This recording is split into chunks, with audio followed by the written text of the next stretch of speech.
Welcome to this first meeting of the Standing Committee on Justice and Human Rights related to our study of Bill C-14. C'est un grand plaisir de vous accueillir tous et toutes ici. I'm very pleased to welcome you here today. We're going to be talking about today. It's a subject. Today's subject matter is a subject matter that is difficult. It's a subject matter where we have to reconcile autonomous rights, rights that have been set out in the Charter, rights set out in Carter, with protection of the vulnerable.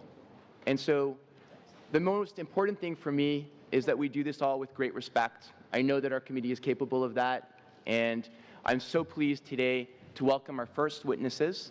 We have the Minister of Justice, Jody Wilson-Raybould, the Minister of Health, Jane Philpott. From the Department of Justice, we have William Pentney, who is the Deputy Minister of Justice and Deputy Attorney General. And from the Department of Health, we have Simon Kennedy, who is the Deputy Minister. So I'm going to turn it over to you, ministers. I'm not sure which one of you is going to speak first, but you're very welcome here. Thank you. Well, thank you, Chair. I will present first, and then my colleague will present after me. So first of all, I want to acknowledge you, Chair, and the members of the committee, and thank you for providing us with this important opportunity to be here to speak about Bill C-14, which responds to last year's unanimous decision of the Supreme Court of Canada in Carter and Canada, and introduces a federal framework around medical assistance in dying. Medical assistance in dying, as you said, Mr. Chair, is a complex and deeply personal issue. Every jurisdiction in the world that permits it or has debated it carefully considered the wide range of interests at stake. In Canada, we work within a distinct legal and constitutional framework, which includes a division of powers between provincial, territorial, and federal governments, and the Charter of Rights and Freedoms, all of which informs the government's choices as reflected in this bill. Bill C-14 would establish criminal law rules regarding medical assistance in dying that address eligibility, procedural safeguards, and the framework for a monitoring system. The proposed legislation would reenact Sections 14 and 241B of the Criminal Code so that it would continue to be a crime to assist another person to die or to cause another person's death with their consent, except if either of these actions were done in accordance with the rules for medical assistance in dying as set out in this bill. C-14 would exempt physicians and authorized nurse practitioners from criminal liability if they provide medical assistance in dying to an eligible person in accordance with the procedural safeguards in the legislation. It would also exempt others who might be involved in this process, such as pharmacists who fill the prescription for medication. Importantly, the bill includes a parliamentary review 5 years after coming into force.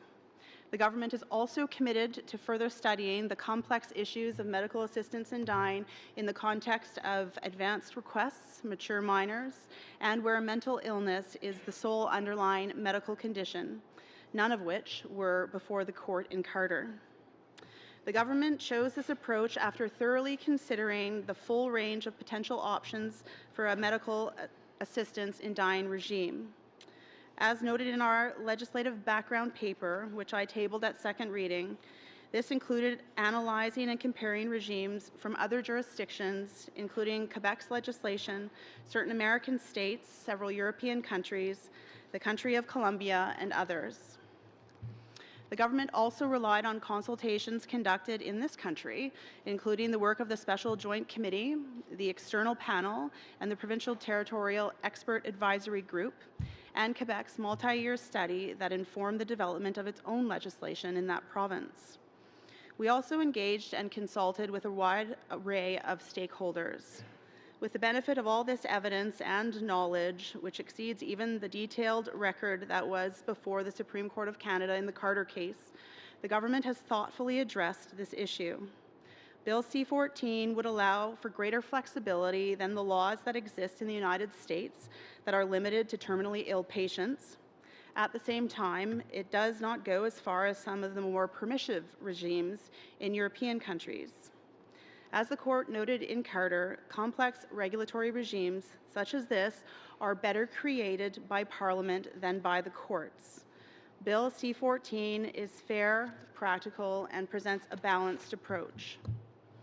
In terms of eligibility, I'm aware that the requirement that a person's natural death be, quote, reasonably foreseeable, end quote, has received some attention, including in terms of how it relates to the Carter decision. I would like to address these concerns. The bill was deliberately drafted to respond to the circumstances that were the focus of the Carter case, where the court only heard evidence about people with late-stage, incurable illnesses who were in physical decline and whose natural deaths were approaching. The court said that the complete prohibition on assisted dying was a violation of charter rights for persons in these circumstances. In this way, the eligibility criteria in Bill C-14 complies with the Carter decision. They focus on the entirety of the person's medical circumstances, not on the specific list of approved conditions or illnesses. By defining the term grievous and irremediable medical condition, the bill would ensure that all competent adults who are in an irreversible decline while on a path towards their death would be able to choose a peaceful, medically assisted death, whether or not they suffer from a fatal or terminal condition. A person can be approaching their natural death based on medical circumstances that are not directly related to a serious, incurable illness, for example. As well, eligibility does not depend on a person having a given amount of time remaining, such as a certain number of weeks or months to live, as in the United States. Reasonable foreseeability of death is ultimately a medical decision, not a legal one, to be made taking into account all of the person's medical circumstances, including their type and number of medical conditions, their frailty and age, etc. The Vice President of the Canadian Medical Association has confirmed that reasonable foreseeability of death is a standard that provides significant or sufficient guidance to physicians and nurse practitioners, taking out a lot of the subjectivity that was left by the court's undefined concept of a grievous condition, while allowing those with the necessary medical knowledge and expertise to make the decisions based on the individual circumstances of each case. There are other compelling reasons for there to be a requirement that the person's natural death be reasonably foreseeable. First, it provides a fair way to restrict eligibility without making assisted dying available to almost everyone. And secondly, restricting eligibility in this way is necessary to protect the vulnerable. Other approaches to eligibility that were proposed and suggested would be arbitrary. For example, it would be arbitrary to permit people with degenerative but non-fatal conditions to have access before their deaths have become reasonably foreseeable, while excluding individuals with mental illness alone, or those born with a physical disability, or those suffering physically or psychologically for any other reason. These are not viable options, in our opinion, as they discriminate on the basis of a person's medical condition from the outset, rather than allowing the medical practitioner to consider all of the person's circumstances. Others have suggested that the government should grant access liberally based on the subjective experience of suffering of each individual and their right to choose when life ceases to have meaning, and with little in the way of objective parameters related to their condition or safeguards. Our government firmly believes that medical assistance in dying should not be available for any and all types of suffering. If that was the case, the risk to vulnerable peoples would be greatly increased and frankly would be unacceptable. Such an approach could contribute to the stigmatization of persons with disabilities, it could undermine suicide prevention, and it could lead marginalized or lonely individuals to seek medical assistance to end their lives prematurely.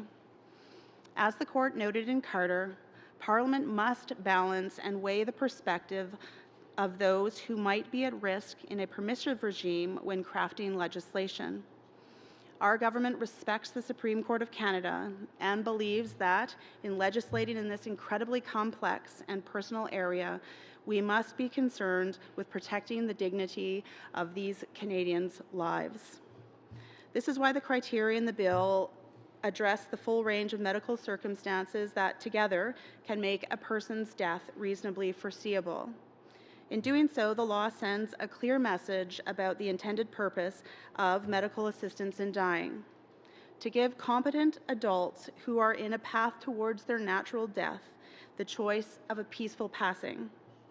But it also provides maximum flexibility for medical assessment to healthcare providers, both in terms of the circumstances that led a person to be on a trajectory towards death and in terms of the time during which they can seek medical assisted death.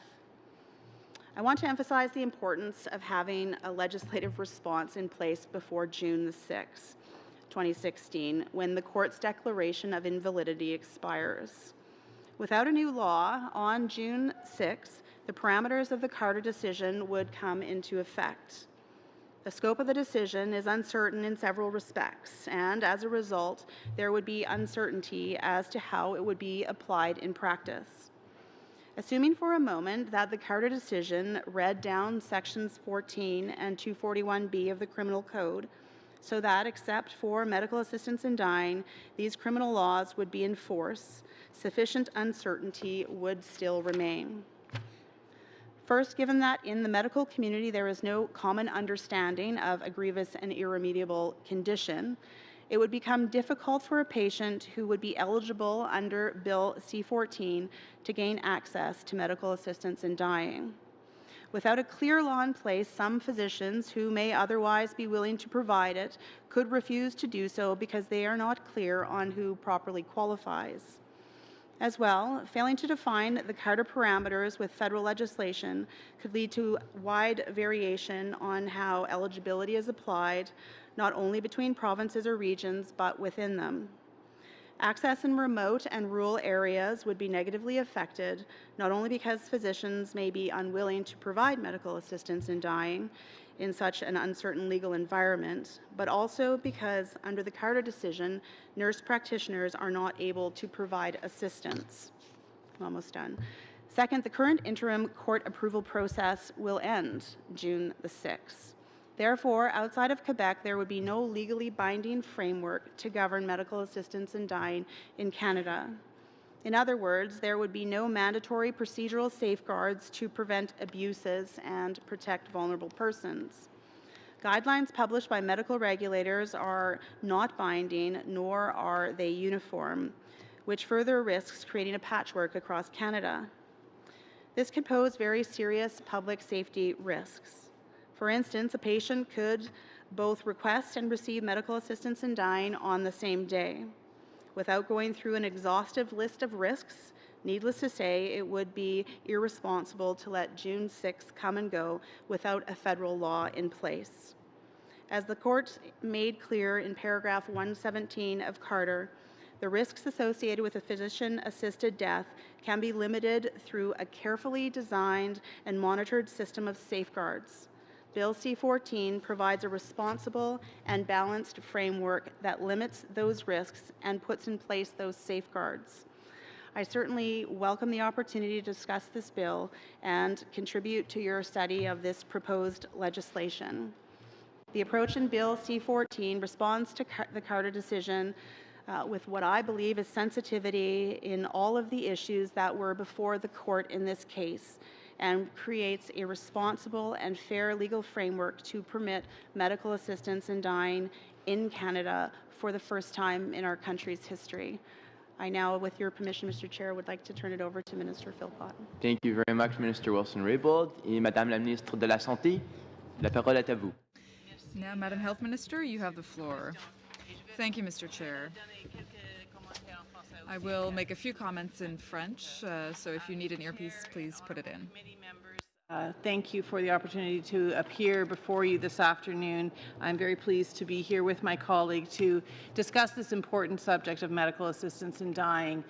I think that each of us around this table would not deny the monumental nature of the piece of legislation with which we're involved, and this speaks to the profound and solemn nature of our responsibility as representatives of the people of Canada to make wise decisions, and I thank you for sharing with us in this process and look forward to your comments and questions. Conversations about the end of life can be incredibly challenging. I can say that from personal experience, and I know that all of you have similar experiences and have your own personal stories about end-of-life conversations. Yet it's a vital conversation that we need to participate as individuals, as members of Parliament, and as a society. They are difficult conversations for healthcare providers as well. Healthcare providers may not have had an education that's adequately prepared them for discussing, let alone providing, the support that patients need at the end of life. As we strive to meet the needs of Canadians at the end of life, we also encounter a system that can often frustrate the attempts of people to live out their personal autonomy. Nous voulons un système où le respect de l'autonomie. We all want a system where respect for personal autonomy is a cornerstone of all policies. We also want a system where the rights of the most vulnerable are respected and protected. This legislation is one important piece of the puzzle when it comes to ensuring that Canadians have access to receive compassionate care as they approach the end of life. As you well know, we listened to what Canadians and stakeholders had to say before we developed this legislation. We reviewed it closely to ensure consistency with the Charter. We looked closely at the Carter decision to ensure that individuals in similar circumstances would have access to care that would alleviate suffering, including the option for medical assistance in dying. In the course of this debate and since the introduction of this bill, we have heard from several parliamentarians and many stakeholders. Some have had concerns that the legislation goes too far, and we acknowledge that for many, the new reality in the post-Carter era is an unfamiliar one and will heighten anxieties about how we protect the most vulnerable in society. Nous voulons laisser savoir à ces Canadiennes et Canadiens. I want to assure those Canadians that we acknowledge their concerns, and we believe that the safeguards in place in this bill will ensure that we protect the rights of those who are most at risk. We've also heard from others who feel that the proposed legislation does not go far enough, who would like to see expanded eligibility in certain areas, and we would also like to thank these Canadians for speaking up on behalf of those who are suffering. Our commitment as a government was to respond to the Carter decision.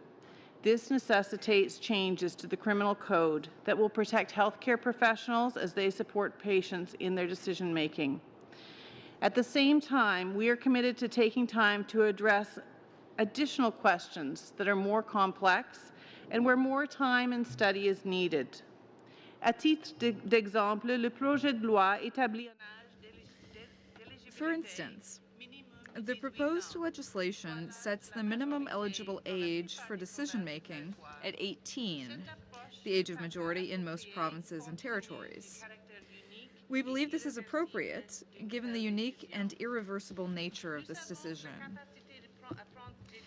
We know that the capacity to make healthcare decisions is not tied strictly to age, and that, depending on the province, children as young as 14 have had the right to refuse or to consent to medical treatment. Given the divergence of opinion on this issue among Canadians and stakeholders, the Special Joint Committee, as you know, called for further study and broad-based consultations on the issue surrounding the concept of mature minors. Our proposed legislation reflects that guidance and the need to tread carefully. However, we acknowledge the difficult situations that mature minors and their families face at the end of life, and we commit to taking the necessary time to study this matter in the months to come.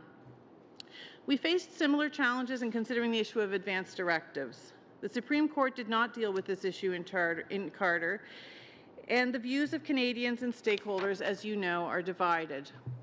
I understand the hardship for those Canadians who fear that after being diagnosed with a disease such as dementia, they may experience a decline that could compromise their dignity. This has led to pleas to allow people to make requests for medical assistance in dying well in advance of the time when the person is no longer competent to make or reaffirm a desire to accelerate their own death.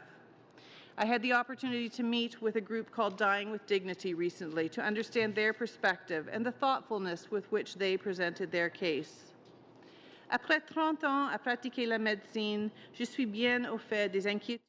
After 30 years of practicing medicine, I'm well aware of the concerns of Canadians who endure suffering at the end of life, and I understand why some would contemplate using advance requests to seek medical assistance in dying. However, we must consider the complex policy and medical practice issues raised by advance requests. By their very nature, advance requests are made before they're needed. Even if reviewed regularly, they would be enacted only when a person has lost competence or is no longer able to communicate. This means that the final consent, a key requirement in most assisted dying regimes around the world, could not be verified by a healthcare provider or anyone else. Les groupes d'intervenants en soins de santé ont souligné Healthcare stakeholder groups have cautioned that advance directives for other forms of medical treatment can be very difficult to respect in practice, and the implications would be more significant in the case of assisted dying. June 6th approaches, we have limited time to better understand how advance directives would work in practice. Determining how they would be carried out would require extensive consultations with Canadians, stakeholders, medical professionals, regulatory bodies, provinces and territories. In light of these circumstances, we are proposing to explore this issue with further study. The proposed legislation also does not permit eligibility solely on the basis of suffering from mental illness. There's no denying that mental illness can cause profound suffering. However, illnesses such as chronic depression, cognitive disorders, and schizophrenia raise particular concerns with respect to informed decision-making. We've consulted with numerous stakeholders on this issue and have concluded that the nuances are not sufficiently understood at this time to allow safe and appropriate legislation to be crafted. To that end, the government is making a commitment to mandate one or more independent studies on the questions of requests by mature minors, advance requests, and requests for mental illness is the sole underlying medical condition. Bill C-14 also includes a clause which requires Parliament to conduct a review of the legislation 5 years after royal assent. This will allow for a parliamentary review of the complex issues as well as the evolving experience of Canadians in implementing medical assistance in dying. Finally, one cannot discuss this legislation without a reaffirmation of the importance of improving access to high-quality palliative care for all Canadians. Our government is firmly committed to investing in this area, and I look forward to working with provinces and territories to ensure equitable access to all options for care at the end of life. En conclusion, nous croyons que ce projet de loi valorise In closing, we believe this proposed legislation values the personal autonomy of Canadians, in line with the Supreme Court's decision in Carter, while ensuring the protection of vulnerable Canadians and the conscience rights of healthcare providers. All of you and others who have engaged thoughtfully and respectfully on this challenging issue. I know that this committee is going to hear a range of views and opinions in the coming days and weeks. I thank you for your consideration. I look forward to your responses, and si vous avez des questions, je serai heureuse à répondre. I'd be very happy to answer any questions you may have. I appreciate both of you agreeing to come here today and be our first witnesses. As you mentioned, we're going to be hearing from over 40 witnesses over the course of this week. We also understand the importance of getting this done quickly, and we're trying to fulfill that by doing the extra hours that we're doing. So now we're going to have our panels of questions. There's going to be 15 minutes of questions, 5-0, not 1-5. And in the first round, you're going to get 6 minutes from the Conservatives, 6 from the Liberals, 6 from the NDP, 6 from the Liberals. So I'm going to turn it over to Mr. Cooper, who will be the first questioner. Well, thank you, Mr. Chair, and thank you, honourable ministers, for your presentations this afternoon. I know that all honourable members appreciate your attendance here. The legislation, in my opinion, contains some very good provisions, but there are some areas that I do have some concerns with. One of the areas that I have some concern with is safeguards for persons with underlying mental health challenges. As the legislation currently stands, 2 nurse practitioners or 2 physicians could determine whether or not a patient meets the criterion for access to physician-assisted dying.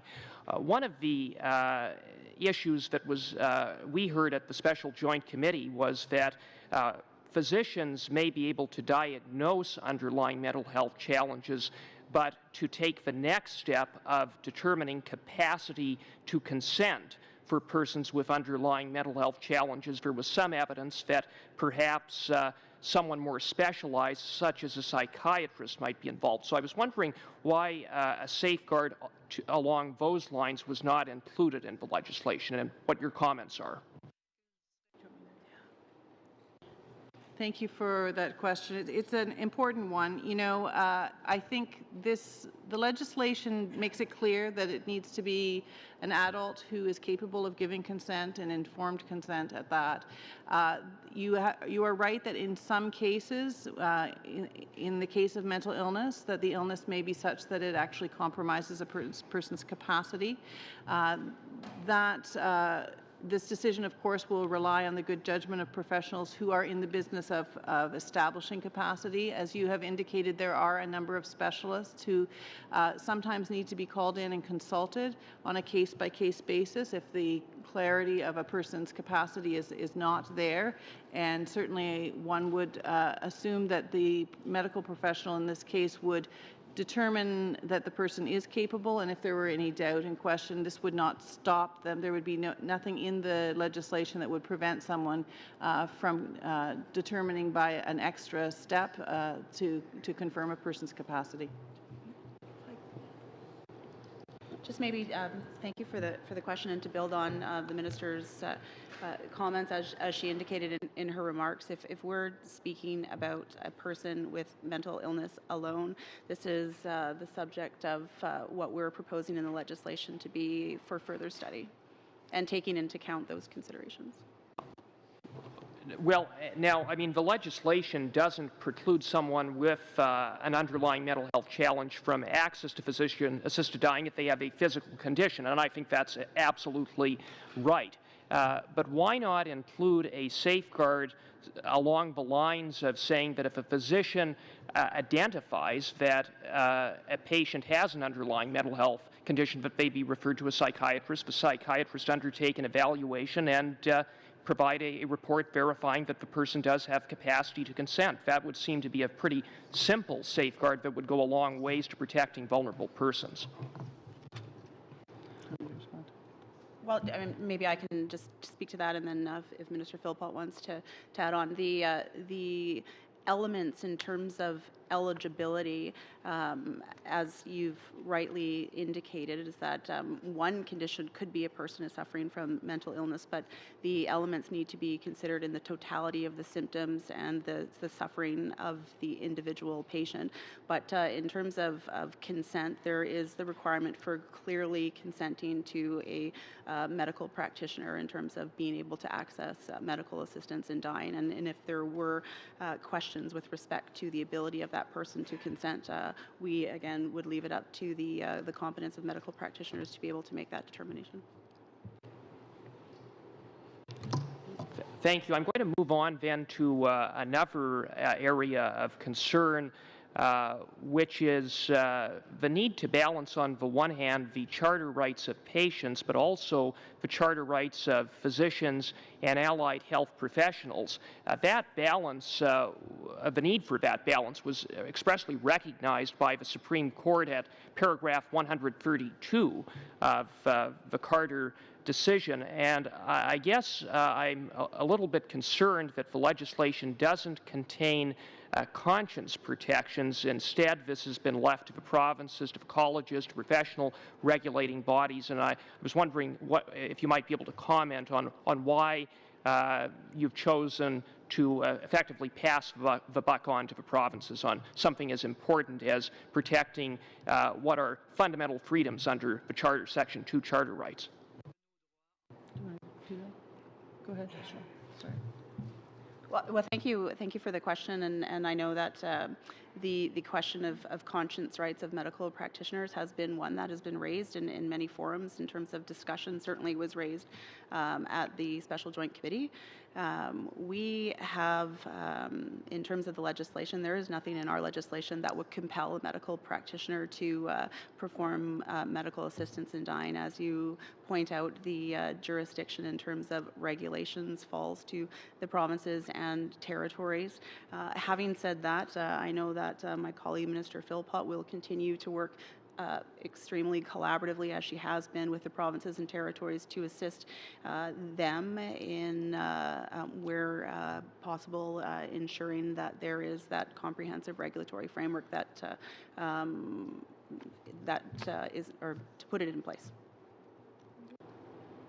And I would just underline, and this is not within the legislation, but you've probably heard us talking about this around the topic of conscience rights, that recognizing both the fact that we are committed to upholding the conscience rights of healthcare providers, and at the same time making sure that Canadians will have access to options for care. We have made it clear to the provinces and territories, and are in fact already working with them on developing a care coordination system for end-of-life care that will ensure that if a person is in a situation where their particular provider does not feel, for reasons of conscience, that they want to participate, that we would put in a mechanism in place. This has been greeted with great enthusiasm by medical associations and by provinces and territories, and I look forward to giving you more details as that develops.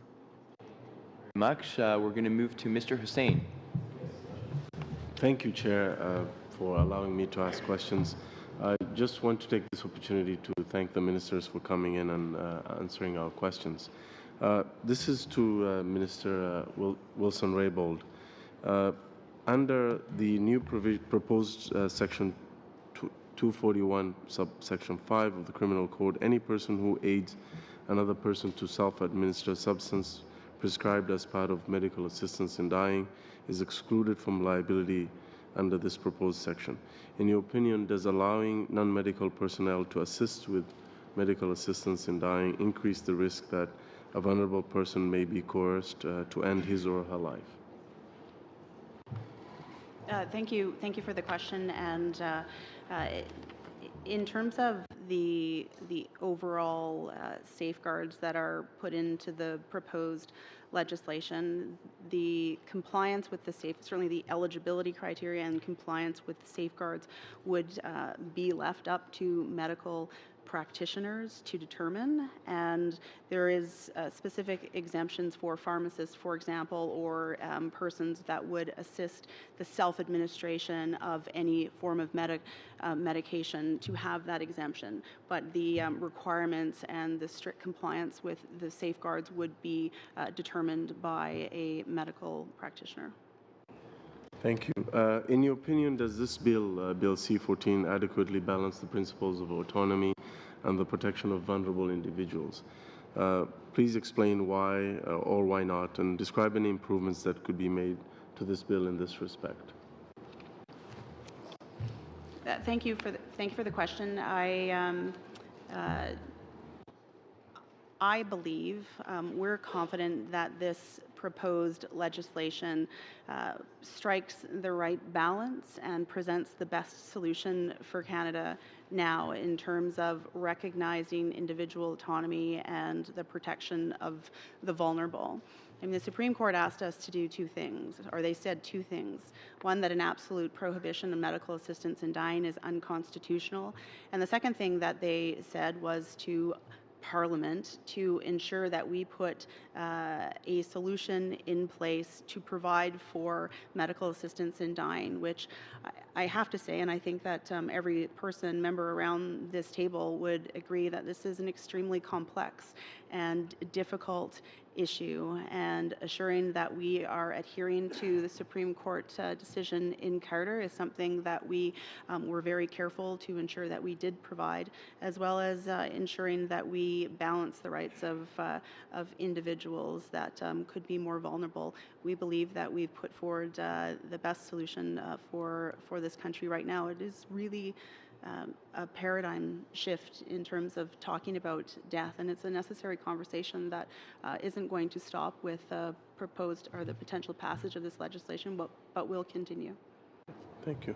And Jane wants to. sorry, yes, go ahead. I will just add to that because I think it's helpful just to understand how we came to the decision that you see before you in Bill C-14. I think the message of the request for personal autonomy was heard loudly and clearly, and certainly we heard it from the folks who were involved in the Carter case, and we're obviously very sensitive to their desires and others like them who want to have that personal autonomy. I think where Minister Wilson-Raybould and I felt particularly burdened was how one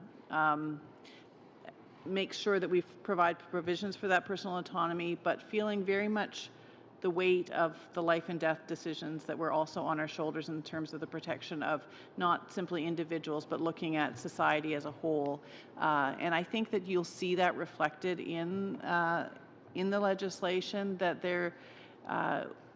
we are fundamentally committed to making sure that people can, in a sense, write their own stories, write the final chapter of their lives as much as possible, but felt, I think, that a real weight of the fact that this will be the end of people's lives, and that we need to make sure that appropriate safeguards are in place so that nobody comes to the end of their life without adequate protection. And we as a government and we as parliamentarians have a responsibility to uphold that solemn responsibility. And so I think that if we had more time, I'd love to tell you a little bit more about that, but we certainly undertook this with a deep sense of obligation to protect not only individuals and their rights, but society as a whole and the challenges there.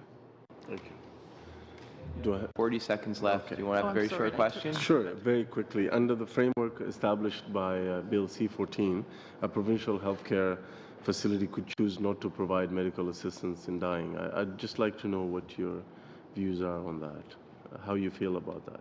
For a province? Yes, a provincial healthcare facility could choose not to provide medical assistance in dying. So, as you know, the delivery of healthcare is in the domain of the provinces and territories. However, in introducing this bill, we've made it clear that the federal government acknowledges that medical assistance in dying is to be considered a medically necessary service. Like any other medically necessary service, we expect provinces to act within the Canada Health Act and to be sure that all Canadians have access to these particular options for care, and we will certainly work with the provinces and territories to make sure that Canadians do have the access they require. Thank you very much. Mr. Rankin. I just would like to start by acknowledging the leadership of both ministers in this very sensitive area. I want to talk about a particular issue, that is people who have a major physical disability, but who otherwise are in good health, and who I believe will not be able to avail themselves of medical aid in dying. Maybe I could ground it in a particular example. This was a story before Madam Justice Smith at the BC Supreme Court, tragic story of a gentleman named Tony Nicklinson. This gentleman suffered a massive stroke in the prime of his life and was left with what's called locked-in syndrome, since the only muscle in his body that he could move was his eyelids, and he managed to essentially type out with blinking his affidavit. He was a person who otherwise was in good physical condition, would live a long time. In other words, he would not be the kind of person who, under the law as drafted, would be able to say that his natural death had become reasonably foreseeable at all. Sadly, Mr. Nicklinson starved himself to death because he was unable to use the services of physician-assisted dying. Now, my question is, would you be open to amending the bill to allow people like Mr. Nicklinson to avail themselves of this service? The claim is that the Supreme Court of Canada did not require there to be terminal illness as a condition to this service. The claim is that this particular bill as drafted would not allow that service for people who were physically disabled but otherwise in good health. If you accept that, And if you agree that the situation is really quite disturbing about people like Mr. Nicholson, would you be willing to amend the bill to address it? Well, first, maybe I can start to answer your question. I mean, I'll start by saying that without question, we acknowledge that there are people that suffer in many different ways. And I acknowledge that situation. We put together, after hearing from many stakeholders, reviewing reports, benefiting from the work of the Special Joint Committee, and ensuring that we as a government presented the best option that we could, and now look forward to the substantive debate and discussion that will happen and occur at this committee. What we sought to do in terms of providing eligibility criteria and further defining what the Supreme Court of Canada didn't do in terms of grievous and irremediable was to put elements around what that means. And those elements in this proposed legislation would need to be taken into account in terms of the broad medical circumstances of a particular individual.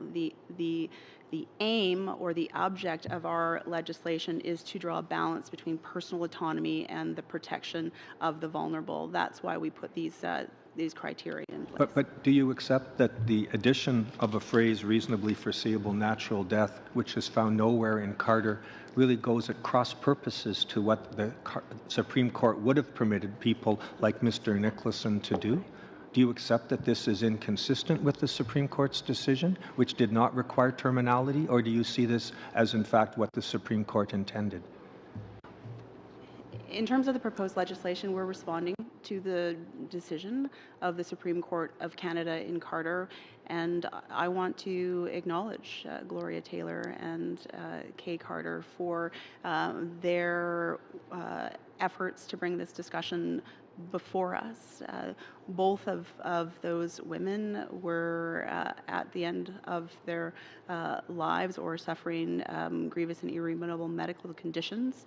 And we have, with this proposed legislation, responded to those specific circumstances in that case and have had the benefit of engaging with Canadian stakeholders and medical practitioners and others to find the right balance between personal autonomy and protection of the vulnerable, which is what we found.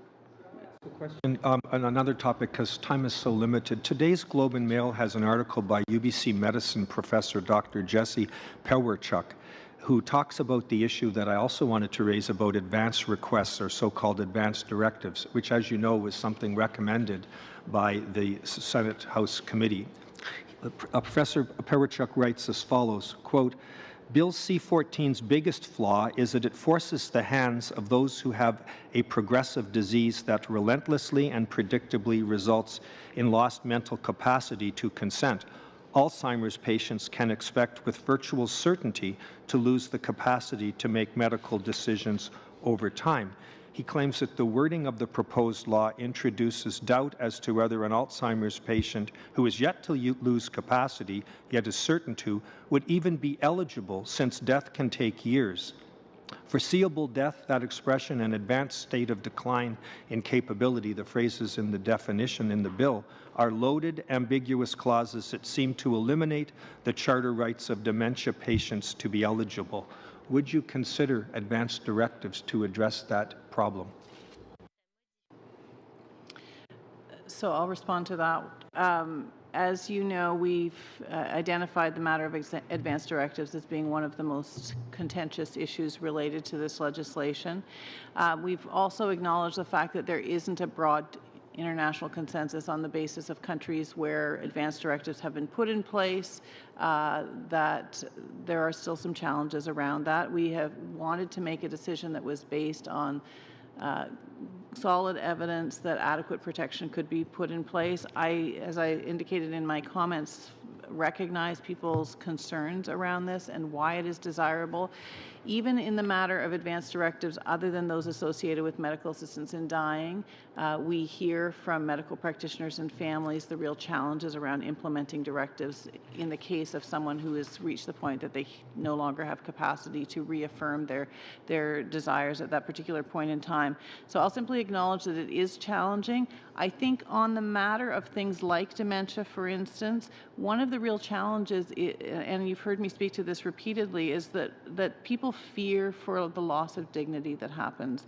They fear that they will get in a position where they will be a burden on their families or where they won't be able to care for themselves. And to me, one of the things, in addition to the fact that we are going to study this in an ongoing way, and we're absolutely committed to that, we need to do better at caring for people with dementia, for example. We need to make sure that all Canadians are able to live a dignified life and that they're able to be cared for in a place where people respect them as human beings. So those are some of the things I think will happen in addition to further study of this matter. Quick question? Quick question, sure. I'm not sure. Recommendation 12 of the Joint Special Committee was that physician-assisted dying be carried out by 2 physicians. It contemplated nurse practitioners playing a role. But by my reading, the bill establishes that 2 independent nurse practitioners could fulfill all the steps. In other words, Canada would be, if this bill passes, if I'm correct, the first jurisdiction where physician-assisted dying could occur without the involvement of a physician at any stage. Is that the intention of this bill, if that is an accurate understanding? So as you know, the regulations of healthcare providers are determined by provincial and territorial regulatory bodies. And so to a certain extent, we're treading into provincial and territorial territory here.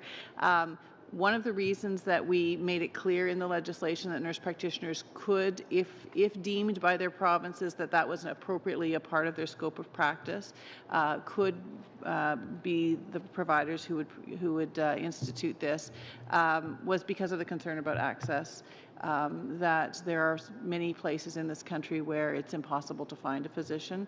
And so we will, again, work with the provinces and territories, and they will have to make decisions as to whether that will, in fact, fall within the scope of practice of their nurses and nurse practitioners.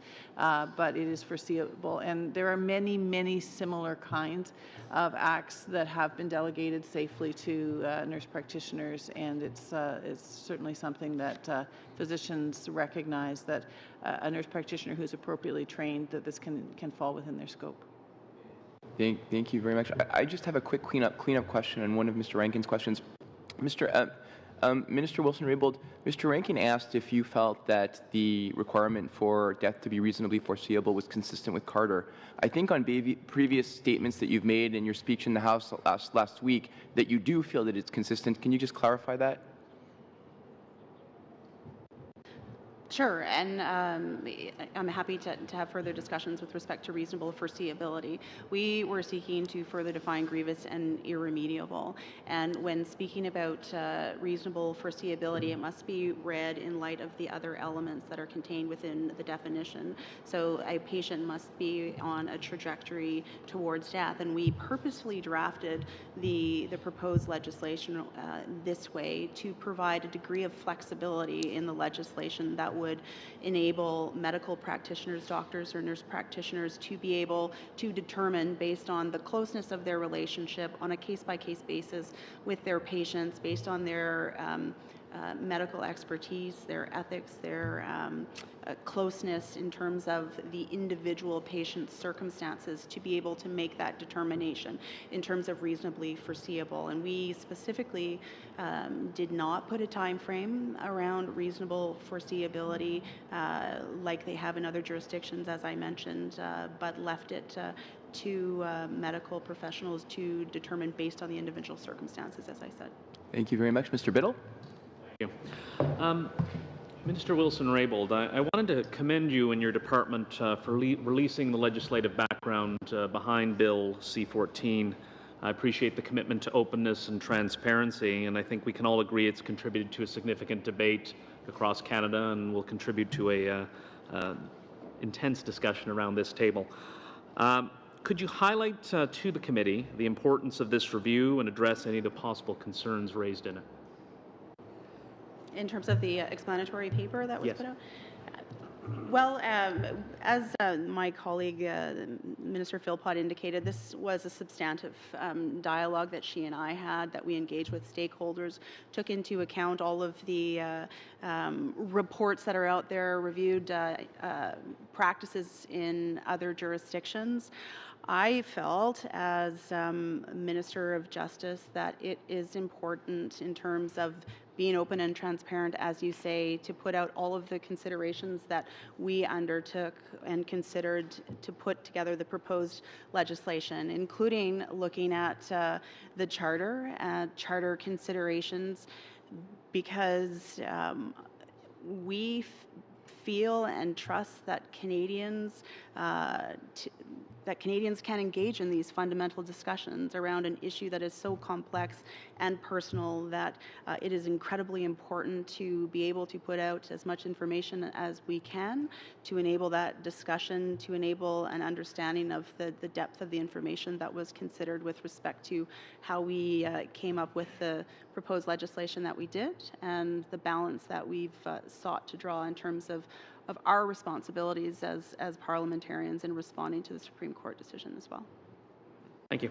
And I'd like to open up my next question to both ministers, and perhaps you can provide some clarification to me in regards under the safeguard section of the bill, the 15-day waiting period. And it's in the bill, it's marked as 15 clear days, which may in fact become 16 or 17 days, depending on how you look at it from a legal standpoint. I'm concerned that forcing someone to wait 15 days, 16 days, 17 days in a typical case while they're suffering and in pain may be arbitrary and have issues under Section 7 and may even be cruel and unusual. Can you elaborate on the importance of this section and your interpretation of it? Sure, I'll speak to it briefly and then turn it over to the minister. We put in place the 15-minute waiting period as 15.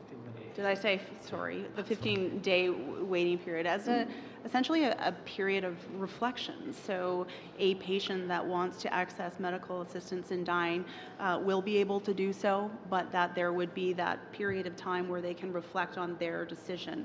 We did put into the proposed legislation the ability for a medical practitioner, taking into account the circumstances of their patient, to abridge that to a shorter period of time, depending on the nature or the health at the time of the individual.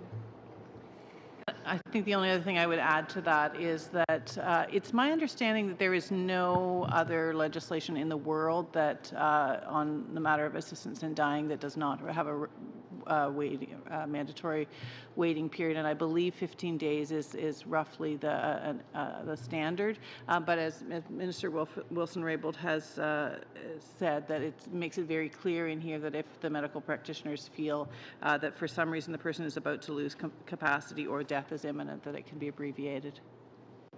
Thank you. Would you say the inclusion of a mandatory 5-year review in the legislation allows for this bill to be a first step, and that future amendments could further eliminate any concerns parliamentarians and Canadians may have? I mean, this is as I said earlier, this is a paradigm shift. This is a transformation in terms of the discussions that we as Canadians are having around death, around medical assistance in dying, and the provision of the 5-year review clearly laid out. We're going to, in the preamble, study other issues with respect to medical assistance in dying, but this conversation is going to continue. Canadians will not let us not continue to have this conversation to ensure that we are continuing to address issues like advanced directives, like mature minors or mental illness alone. I think my only other comment would be that I would not want to give any indication that we are presupposing any decision of those committees. So I think they, our commitment to move forward with one or more committees on this is not any kind of indication as to making an assumption as to what the conclusions of those committees were. I think if we felt like we knew what the conclusions were, we would have done differently in the legislation. So they really are open-ended questions.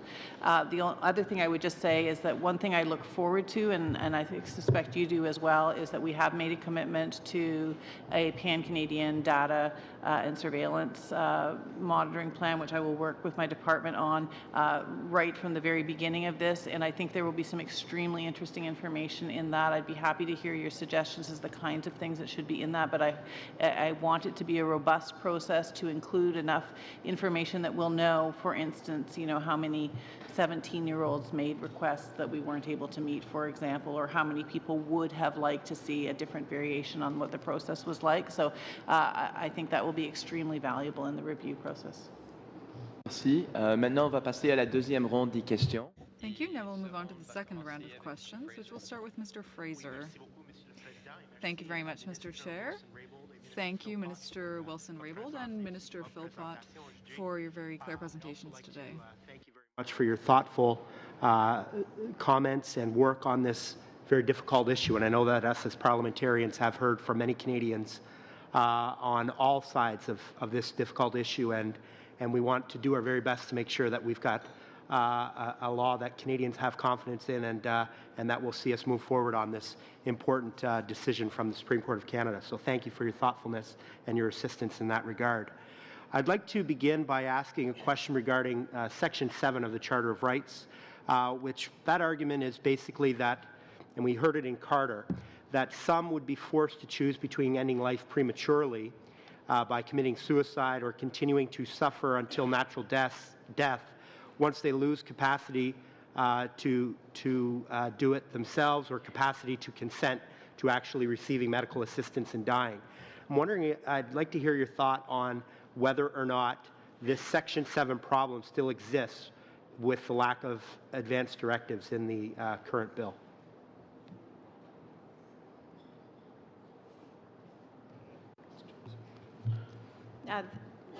Thank you for the question, and as we spoke about earlier, we sought to provide explanations in terms of what we included in the legislation and what we didn't include in the legislation, as well as looking at charter considerations around reasonable foreseeability, around advance directives and other issues. It is my view that and that we are going to further study these issues, that this proposed piece of legislation directly responds to the factual circumstances with respect to the Carter decision, that the object of this bill is to provide a peaceful passage to death. We recognize that there are other considerations, other views, and it is for those reasons and reasons that Minister Philpott indicated that we need to do further study to look at advance directives. We need to understand the risks and the benefits that come from advance directives in terms of the ability to make informed consent. But this proposed piece of legislation is about approaching the end of life and providing the vehicle and the mechanisms to enable people to have that peaceful passage. And can I just add one Please. more thing? I would just, with all respect for the decision, I think it's most unfortunate if someone's in a situation where there really are only two choices, and one is to continue in suffering and a second is to seek assistance in dying. In fact, as much as possible, while recognizing, suffering, there will always be suffering in life. I think as we also need to find a way of making sure that there are provisions to alleviate suffering that may not include assistance in dying. And I think you will be tired of hearing me talking about this, but palliation, not in the sense of simply palliation at the end of life, but palliation is a term that needs to be applied whether people are approaching the end of life or not, and that we must find a way to do a better job so that people don't find themselves in a situation where their only choice is to either end their life or to continue to exist in suffering, and I believe we can do much better on that. Thank you. Moving on to the reasonably foreseeable death. mention of that terminology in the bill. So basically, that would be for someone who perhaps does not have a terminal illness, but their death is reasonably foreseeable on their current trajectory. Can you help me understand how a medical practitioner would be able to know if that person qualifies under the current bill? And is there any concern that if, for example, a lawyer was going to give advice to a medical practitioner regarding the current state of the bill, they may be very reluctant to say that it's okay, that you're on safe ground here. And my worry would be that you would see a lack of access because there may be medical practitioners unclear on the state of the law without actually specifying more clearly what reasonably foreseeable means. Could you comment on that, please?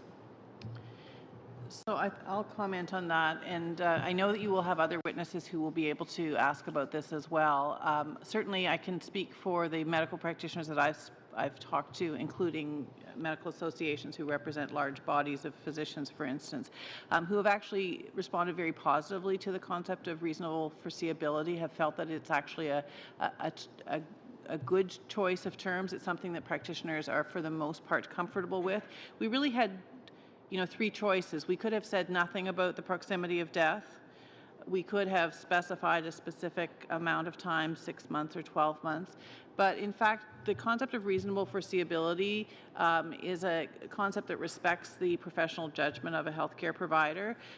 It speaks to the fact that I'm just having a little glance at some of my notes when I spoke to representatives of Canadian Medical Association who felt that one of the things that they liked about it was the fact that we can't cover all eventualities. It's very difficult in legislation to speak to all of those individual cases that might be there, and that in fact it was, as Minister Wilson-Raybould talked about, a way of defining just how grievous a condition is, so that it would make sure that it didn't include, for instance, a benign or a episodic type of condition, but it was a condition that was on a trajectory toward death. So we've had, as I say, very positive responses to that. Have not had any requests from medical associations that for some reason be removed, but it was felt to actually be very respectful. Time for a Really quick. Okay. With regard to paragraph 127 of Carter in Canada, it expressly provides that a patient not be required to undertake treatments not acceptable to that individual. In the bill, irremediable uses the term incurable as one of the ways to define it.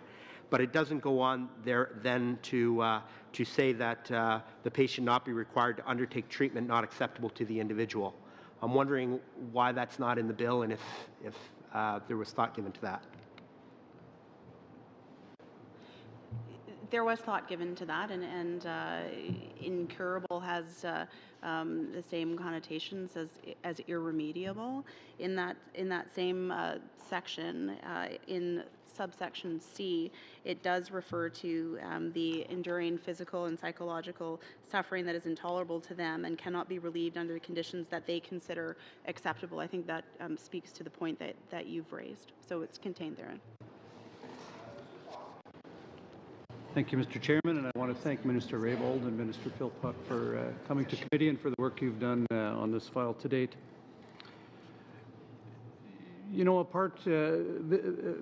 This whole issue of physician-assisted suicide is an issue of ethics, and it's an issue of morality, in addition to being a health issue.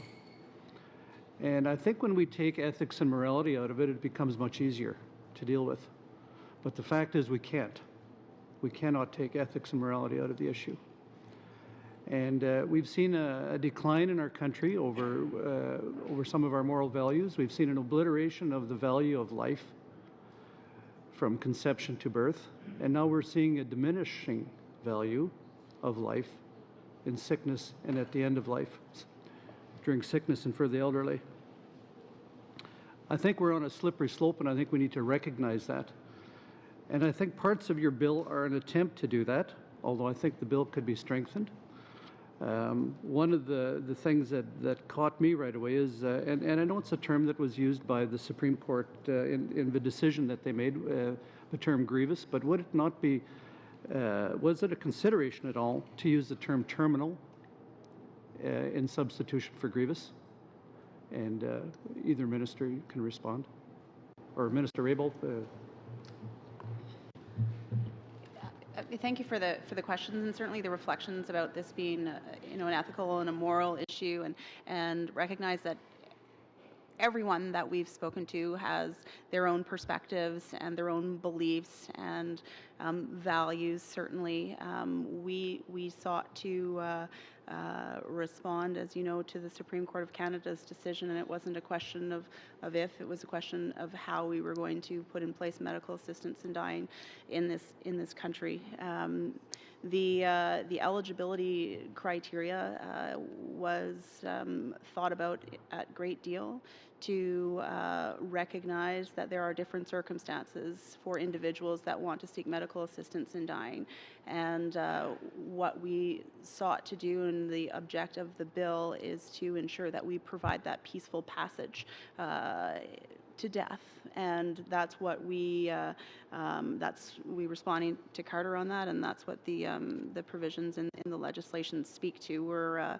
There are 9 jurisdictions in the world that have medical assistance in dying. 6 of them, including Quebec, are end-of-life legislative frameworks that have been provided, including this one. Okay, thank you for that. Just further, Section 241.21 indicates that all of the conditions must be met, and yet when Section 241.2, subsection 2, it states in the definition of a grievous and irremediable medical condition, there's 4 points to that, A through D. It doesn't say if they all need to be met, or if some of them need to be met, or one of them needs to be met. Can you provide a little bit more explanation on that? Thanks for the question, and I'm glad to be able to provide that clarity. All 4 elements need to be read together, hence the "and" at the end of the 3rd element. So really there should be an "and" after A and B as well? Well, it's drafting. It's a string, but the "and" at the end reflects that. Well, I think it's important, but thank you for that clarification. Minister Philpott, you indicated that the bill provides protection for healthcare professionals, and I'm thinking you're suggesting it does from a liability perspective. But how about healthcare professionals' protection for conscience rights? Why not include that right away? Why is liability so important? Actually, I want to know why conscience rights aren't in there, and what area could they be put? So this, as you know, this is a piece of legislation that is an amendment to the criminal code. It's not a piece of legislation that describes the working medical practice, for instance. It's not a health bill. It's a piece of amendment to a criminal code, and therefore it was deemed not to be appropriate to specify that. We have made that very clear, that there is nothing in here that compels a medical practitioner to participate in medical assistance in dying. The actual oversight of medical practitioners is done at the provincial and territorial level. We have indicated to them that it is our expectations that the conscience rights of providers would be protected. I don't know whether you want to elaborate more on why it wasn't included, but. Okay, and another comment you made in your intervention was that you said a decision could never be made solely on mental suffering. But in Section 241, subsection 2.2 C, it says that psychological suffering could be the indicator that actually pushes it over the hump. So it needn't be a physical suffering at all. It could be a psychological issue. So I think that speaks to your previous comments about the fact that all 4 parts need to be taken into consideration, and that death is reasonably foreseeable. So if it's a medical condition alone, and there's no otherwise expectation that a person is going to die. As we've said before, people may have a medical condition and at the same time be suffering from cancer, for instance, and it's expected that they will die in a reasonably foreseeable period from their cancer, and at the same time they're suffering from depression, that they would not be excluded. But a psychological condition alone, which is not otherwise terminal, would not make a person eligible. Okay. How much time? Do you have one more short question? Yeah. Under the independence part of the bill, it talks about medical professionals and nurses that they do not know or believe that they're a beneficiary. What happens if they are a beneficiary?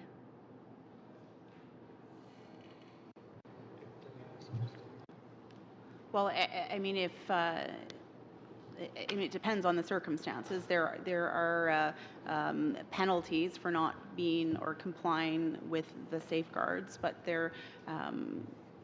if it comes to light, if there is that connection that was unknown, then there might be a defense for not having known the relationship. But there are, within the proposed legislation, penalties for not complying with the standards, and that is in terms of independence. So.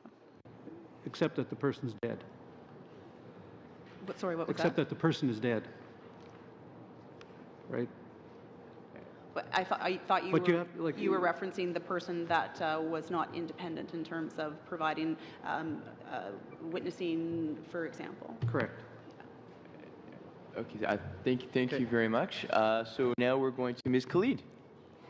Thank you.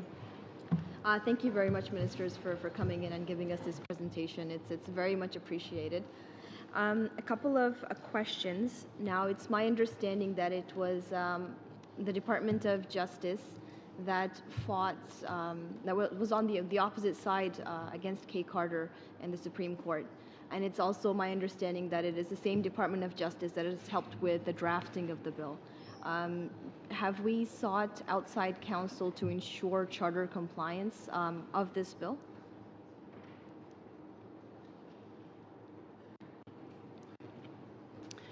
Thank you for the question. I'm happy to speak to that.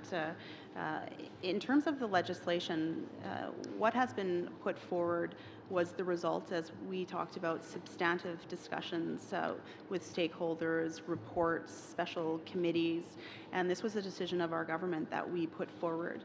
I'm incredibly honored to be the Minister of Justice, and as the Minister of Justice, I provide direction to my departmental officials, and that direction was, as I said, provided by myself and the direction of our government. So I have confidence as the Minister that our legislation is compliant with the Charter.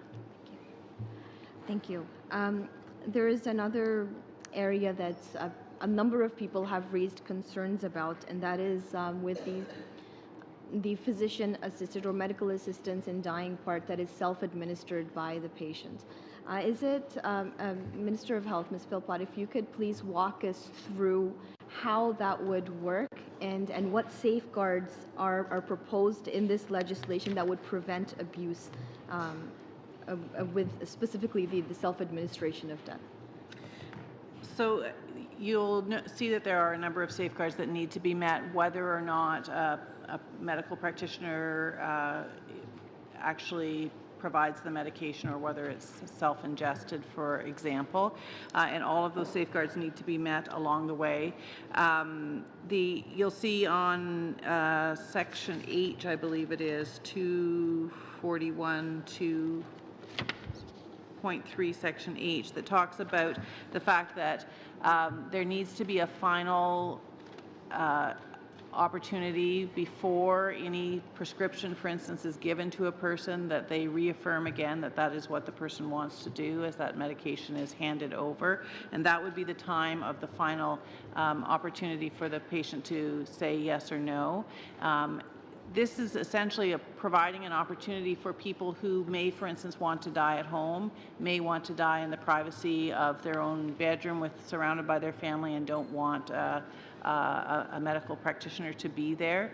And I could go through the whole list. I can give you the entire list of safeguards, but I think they're laid out quite nicely in the legislation, and whether or not the doctor is actually giving the person the pills in the same room, or whether the person is taking those pills or that injectable home to be administered by someone else, they would have to meet all of the same safeguards. Okay. I mean, what if the person, after having received the prescription, decides not to then take the medication? Would that medication then just sit in their medicine cabinet? That's an excellent question. It's one I've asked myself because, as you know, and it's something that we will work very closely with pharmacists, for instance, and with appropriate regulatory bodies on this. Having said that, every single day in every single city in this country, people walk home with bottles of pills that if they were to take that whole bottle of pills, they could potentially kill themselves. So it's not a territory with which we're unfamiliar, that a tremendous amount of education of patients and providers and pharmacists needs to be undertaken to make sure that these are adequately cared for, and in fact would have probably far better oversight than many other medication bottles that are sitting in people's cupboards at home. Okay, do you have time for one more? Thank you. So with respect to the rights of conscience for medical practitioners, now it's my understanding, and what you've indicated today as well, and based on the questions of our colleagues here, is there no way to codify the rights of conscience, for example, saying somebody cannot be forced to administer medical assistance in dying as part of the criminal code, or to make it a penalty to coerce somebody into administering death under this legislation? Or would that not be in the federal jurisdiction at all? Would that be something that would be dealt at the provincial level? Yeah, thank you for the question. And there is nothing in Bill C-14, our proposed legislation, that would compel a medical practitioner to engage in medical assistance in dying. As you quite rightly point out, this is within the jurisdiction of the provinces and territories, and Minister Philpott will continue to work with her counterparts to assist and putting together the regulatory frameworks or assist the provinces. That's great. Really quick. 9 seconds? Thank you. I think I'll pass. Thank you very much. So we're delighted today that Mr. Nicholson couldn't attend, but we have Mr. Brassard here replacing him. Welcome to our committee, Mr. Brassard. Over to you. Thank you, Mr. Chair. And by way of comment, I just want to say that obviously this issue has been very difficult for many people to deal with, and I think the government has put forward legislation that is somewhat reasonable at this point, and I want to commend the members of the Joint Committee for the work that they've done, and commend this committee for the work that you are doing to get a better handle on the legislation. You mentioned, and this question is to both ministers, and I only have one, you mentioned that there's been ongoing discussions with the territories and the provinces with respect to Bill C-14. And I'm just wondering, Mr. Chair, through you, have any of the provinces or territories raised any concerns about this bill whatsoever? And if so, could you please explain some of those concerns to the committee? Well, perhaps maybe I'll just speak to my ongoing discussions and relationships with my provincial and territorial counterparts, the attorneys general from across the country. I had the opportunity to meet face-to-face with the attorneys general in Quebec City and continue to speak with them. Well, I did speak with them before the legislation was introduced, and many of them after the legislation was introduced. And it's fair to say, in my view, that the provinces and territories were looking for federal leadership with respect to medical assistance in dying, and looking to us to put parameters around medical assistance in dying while respecting the complex regulatory framework would be put in place with the provinces and territories, but that we would continue to work in a collaborative manner with them and ensure that we can share best practices coming from, for example, the province of Quebec that has engaged in this discussion and this debate for over 6 years. So that relationship will continue. Thank you for asking. And I would say the overall overwhelming response has been positive from provinces and territories who have been thankful for a framework that will allow some of them to be able to proceed simply using this framework and working with their local regulatory bodies. We have had conversations with Quebec with respect to the fact that there are some distinctions between this legislation and their own. It was not an expression that was negative in any way, but it was simply an acknowledgement of the fact that they will be going back to look at whether or not they will choose to make any adjustments to their own legislation to address these inconsistencies. Okay, thank you, Mr. Chair. That's the only question I had. Thank you. Thank you very much, Mr. Broussard. Mr. Rank.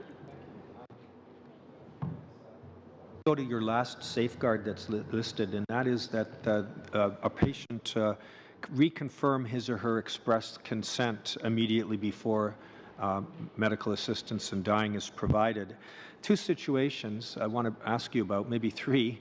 First, isn't it likely that many people will be incapacitated at that point because of a morphine drip? If they're not on a morphine drip, they may have very, very excruciating pain at the end of life, and that might vitiate their ability to provide consent at that time. What if you're at home? How do you do that if you are taking the pills all by yourself or surrounded by family? How in practical terms can that safeguard be implemented? Well, I guess on both counts, and look to Minister Philpott to speak as well. In terms of reconfirming consent, whether a patient is on a morphine drip or passing into sedation, this is where we would leave it up to the medical practitioners to determine, based on the conditions of the patient, whether or not the 15 days is required, or if there is a shorter period of time that is necessary given all the circumstances of the patient's condition, whether that be being on a morphine drip, whether that be organ failure, for example. But in situations like that, potentially and it depends on the circumstances of each case, that the physician would be determined that a shorter period of time would be required in order to confirm the consent. And then just in terms of the handing over of the medication in the case of self-administration, the consent would be confirmed upon the handing over of the medication. So if I'm alone or I'm surrounded by family and there's no medical practitioner for miles around, it would be when I receive the medication from the pharmacist? Is that how it would be done? And how can that possibly be immediately before providing medical assistance? So the interpretation is that before providing medical assistance in dying, the moment that prescription is handed over is the provision of the medical assistance. Which could be weeks. Well, again, as with any other prescription that a healthcare provider gives to a person, they bear responsibility to be sure that that is fully explained, that the person understands how it's to be used. The pharmacist has the same professional obligations and an obligation to follow up and be sure that it's used appropriately. I have one more minute apparently, and it's not going to be enough time. We spent a lot of time in the committee that I was proud to be part of, the Senate House Special Committee, talking about palliative care. I heard you say, Minister, that you heard more about that than probably any other topic. Yet there's nothing but a word and a preamble here. There's nothing accompanying the bill with any specific money. There's no commitment to a palliative care strategy or end-of-life secretariat or anything. Can you speak a little bit more about what your concrete commitment is to palliative care? Thank you for bringing that up and for your continued advocacy around palliative care. I think you'll hear me talk about it repeatedly because it's something I feel extremely strongly about. I think as a society, if there, apart from the fact that I think this is groundbreaking legislation that we should be proud of as Canadians, that we've taken this mature step in this matter, if the other a phenomenal result of this conversation can be the fact that for the first time ever, we have determined as a country to say the situation of the status quo is completely unacceptable, that only 15 to 30% of Canadians have access to high-quality palliative care. We are determined to make that right. We are in negotiation with the provinces and territories. I fundamentally believe that every Canadian should have access to high-quality palliative care at the end of life, recognizing there is a very, very small percentage of Canadians that may not want that, and some have estimated that maybe 5 or 6% of Canadians don't want it. Well, the other, you'll hear Senator Carstairs talk about the 94%, and she's obviously done some amazing work on this. We will be working with her and others. This will be very much a part of the Health Accord, and you know that we've made a commitment to that. I would ask you to continue to ask for it. Please ask me every single day in the House of Commons if you can, so that we raise the bar on palliative care. We have to be, it makes sense. It's what people need, what they want. It's financially far better. People actually live longer if they have good palliative care than if it's not offered to them, for instance. So it's absolutely the right thing to do. I can offer you $3 billion now as part of my firm commitment as part of our Health Accord, and that will include home care and palliative care. But stay tuned for some more details on that. Thanks. I'm really glad we got to talk a little bit about palliative care. And Mr. Rankin, I hope you'll get question time every day to ask Minister Philpott about it. The Conservatives had not exhausted all of their time on the previous round, so Mr. Cooper is going to take the remaining time, if that's okay, Ministers. Mr. Cooper? Thank you, Mr. Chair. I just have one question for Minister Wilson-Raybould, just to follow up on the question posed by Ms. Khalid, wherein, if I heard you correctly, Minister, you had said that with respect to conscience protections, that was an area that fell within provincial jurisdiction. Now, we, of course, are legislating in part under Parliament's criminal law power. At paragraph 53 of the Carter decision, the Supreme Court expressly said that health care is an area of concurrent jurisdiction. So having regard for those facts, as well as Section 3.1 of the Civil Marriage Act, which said that religious officials don't have to perform civil marriages, again in an area that has both provincial and federal jurisdiction overlap. Perhaps, I just want to be clear, are you saying that Parliament cannot legislate on conscience protections in the face of the foregoing? Well, we, first of all, with respect to the Civil Marriage Act, I know that that has been brought up a number of times, and what was provided within that was that religious officials would not have to serve a specific community in terms of marriages, but we're talking about doctors serving the public at large, and we believe that it is, well, we don't believe, it's the jurisdiction of the provinces and territories to ensure the regulation of the conscience rights of medical practitioners. There's nothing in our legislation, as you know, that would compel a medical practitioner to perform medical assistance in dying. Can I wrap up by asking a wrap-up question on sorry to intervene, but on Mr. Cooper's question, Ms. Khalid had made a different suggestion. She had suggested the criminal code could be amended in order to prohibit anyone from coercing a medical professional to perform physician-assisted suicide. I presume that you would agree that that would be within the prohibition that could exist in the criminal code, could it not? I mean, regulations may be provincial and territorial, but that could theoretically exist?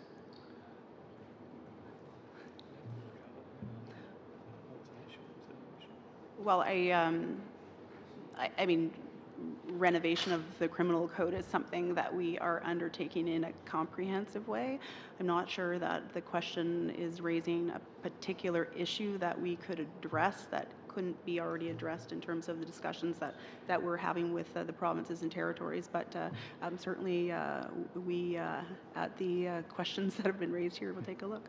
Thank you. And can I ask one more question? I'm sorry. On the issue of reasonably foreseeable death, as you know, all of the U.S. states that have that concept require death to occur within a medical probability within a certain time frame. The states use 6 months. Minister Philpott mentioned that you could have thought about a year. Would it seem to you that that would be congruent with the court decision in Carter and compliant with Section 7 should the committee in its wisdom decide to propose an amendment to the legislation to put in a time frame from within reasonably foreseeable death would occur?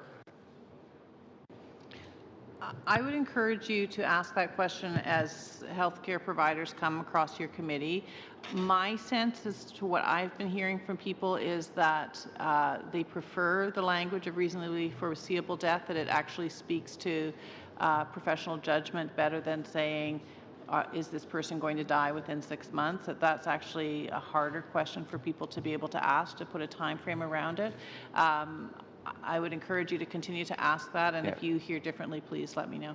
Thank you so much. And I think on behalf of all of the members of the committee, we want to thank both ministers for having spent so much time with us. It's incredibly appreciated to hear how you came to this proposed legislation and all of the efforts you made to get there. So again, the dialogue was tremendously appreciated. Thank you so much. I'm going to take 2 minutes to get our next panel set up, who will be officials from the Department of Justice and the Department of Health.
delighted, beyond delighted, to welcome a panel from the Department of Health and the Department of Justice.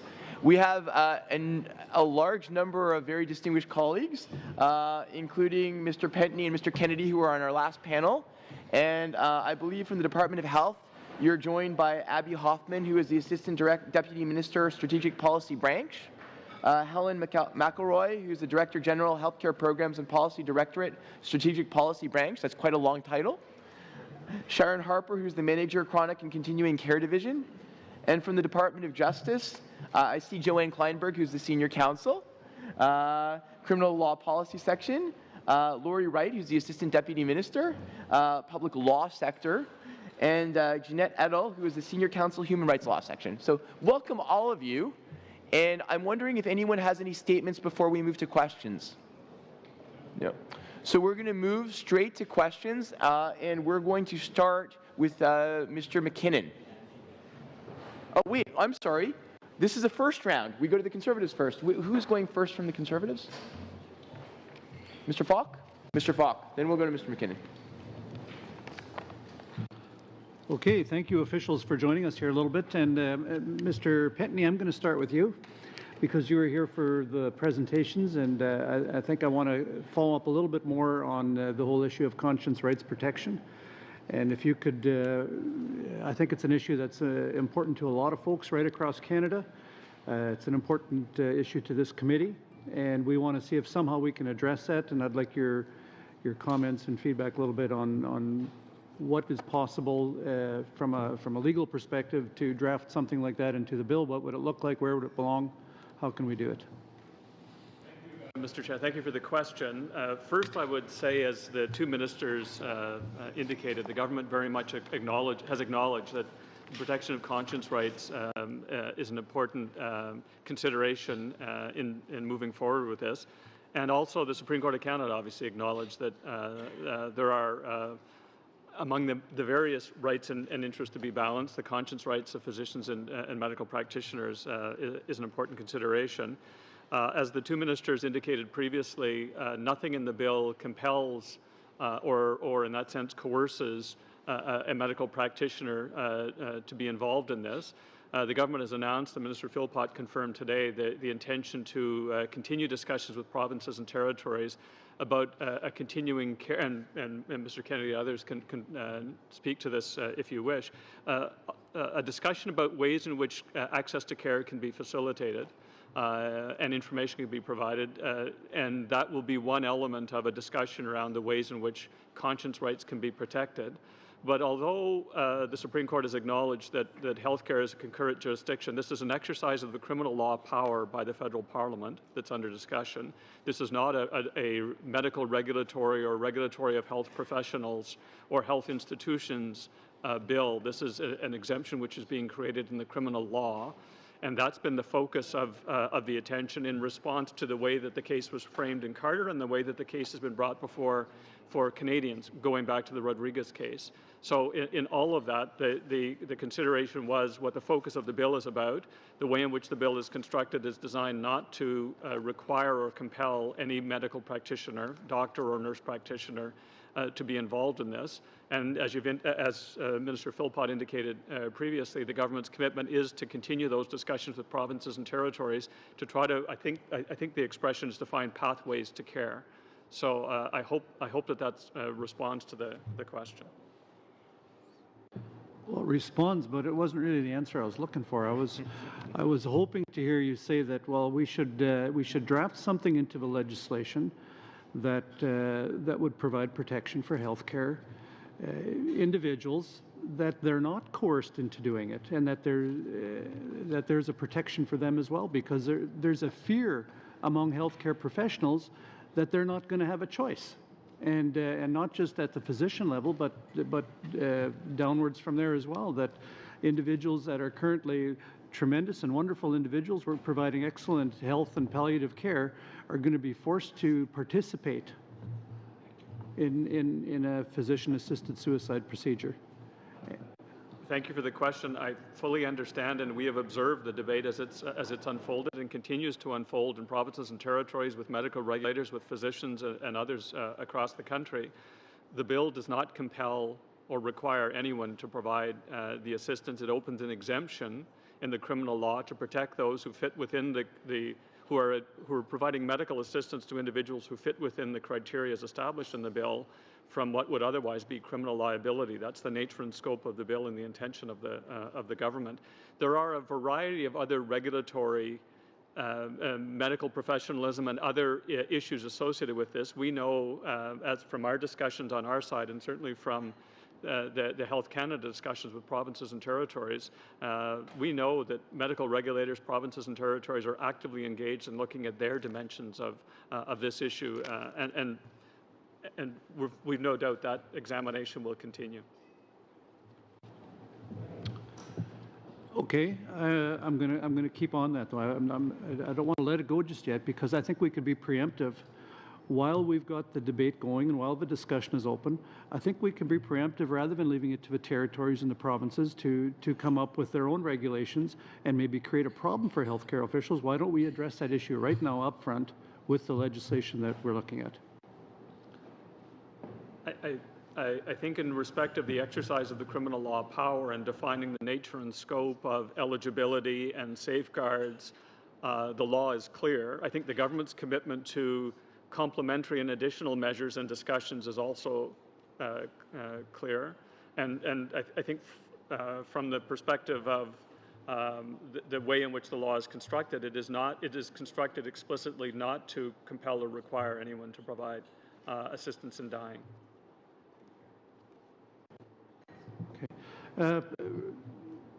Minister Philpott talked a lot about palliative care.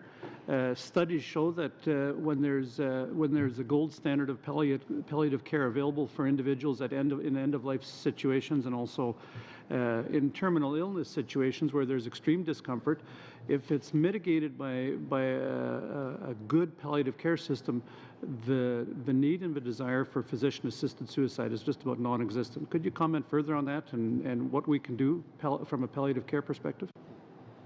I think what I would do, Mr. Chair, is just kind of reiterate the minister's commitment to pursue this. The government's committed to negotiating a new health accord with the provinces and territories, and one element of the conversations we're having with the PTs right now is about how we can work to expand the palliative care services that are available. So I think the minister has certainly given us direction as a department to make this a real priority, and that this is going to be something we're hopefully going to be able to get agreement on with the other governments to make an investment in this area. So it is a big priority for us, and hopefully we'll be able to have more news in the months to come on that. Thank you. Mr. McKinnon.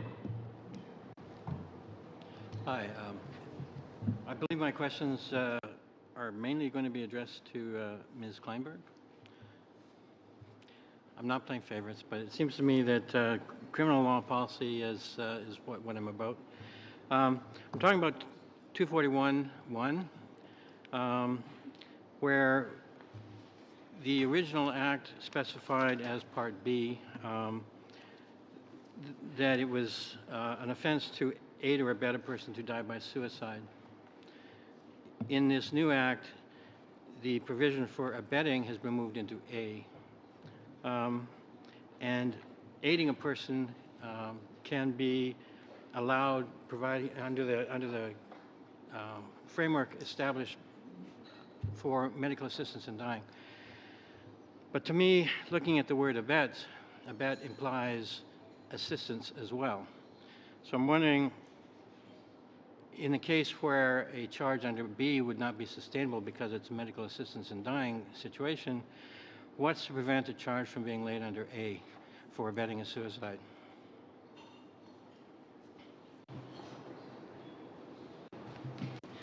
Did you want to go, Tom? Thank you for the question. There is jurisprudence under the criminal code that has interpreted the concept of abetting an offense to take place, and abetting, though under the dictionary definition it can mean aiding, and also encouraging. The interpretation that the courts have most consistently given to the word abet is that it means encouraging in the criminal law context. Otherwise, it would simply be replicating aiding, for instance. So it's interpreted to have a different meaning, and this is consistent throughout the criminal law, not just in the context of this particular offense.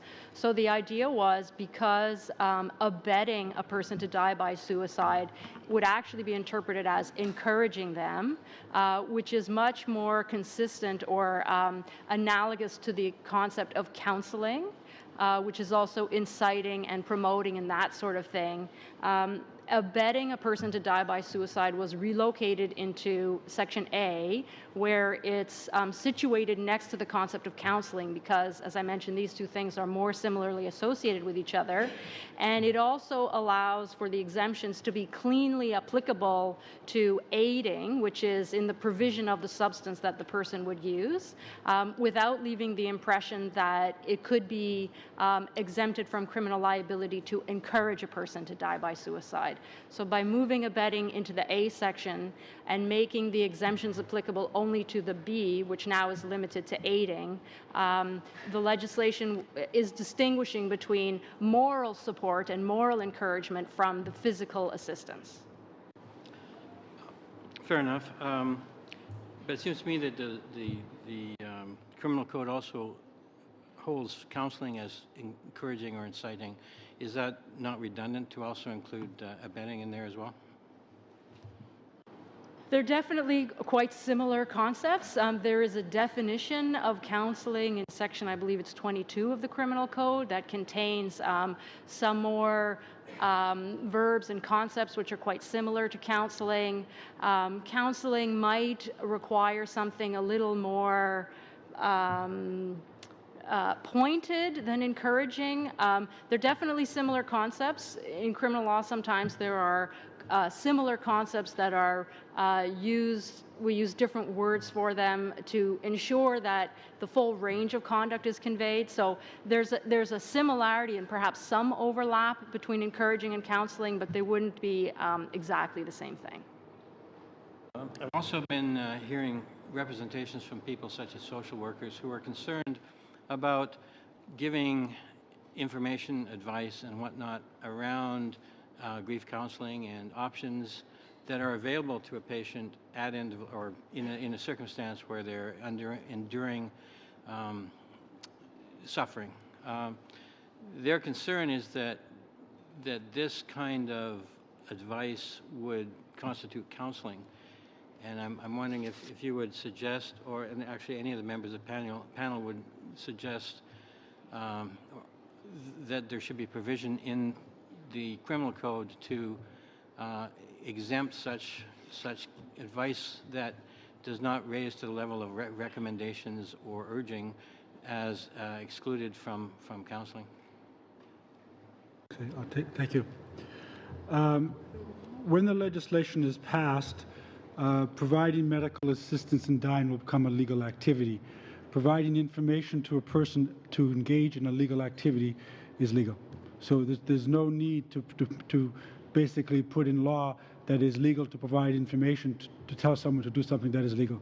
So if you provide information as to how to undertake a legal activity, as to how to find out how to obtain the medical service of medical assistance in dying, that is legal. It's self-evident, so you don't have to say it. Okay, fair enough. You have 20 more seconds. Thank you all. By the way, Mr. Paragoff, so I'm sorry, I didn't notice you there before. Welcome as well. Now we move to Mr. Rankin. Mr. Rankin. Thank you, and thank you to all officials for being with us today. I wanted to, I guess, start with where I ended in conversation with Minister Philpott. The safeguard that requires one to immediately, before providing medical assistance in dying, give the person an opportunity to withdraw their consent.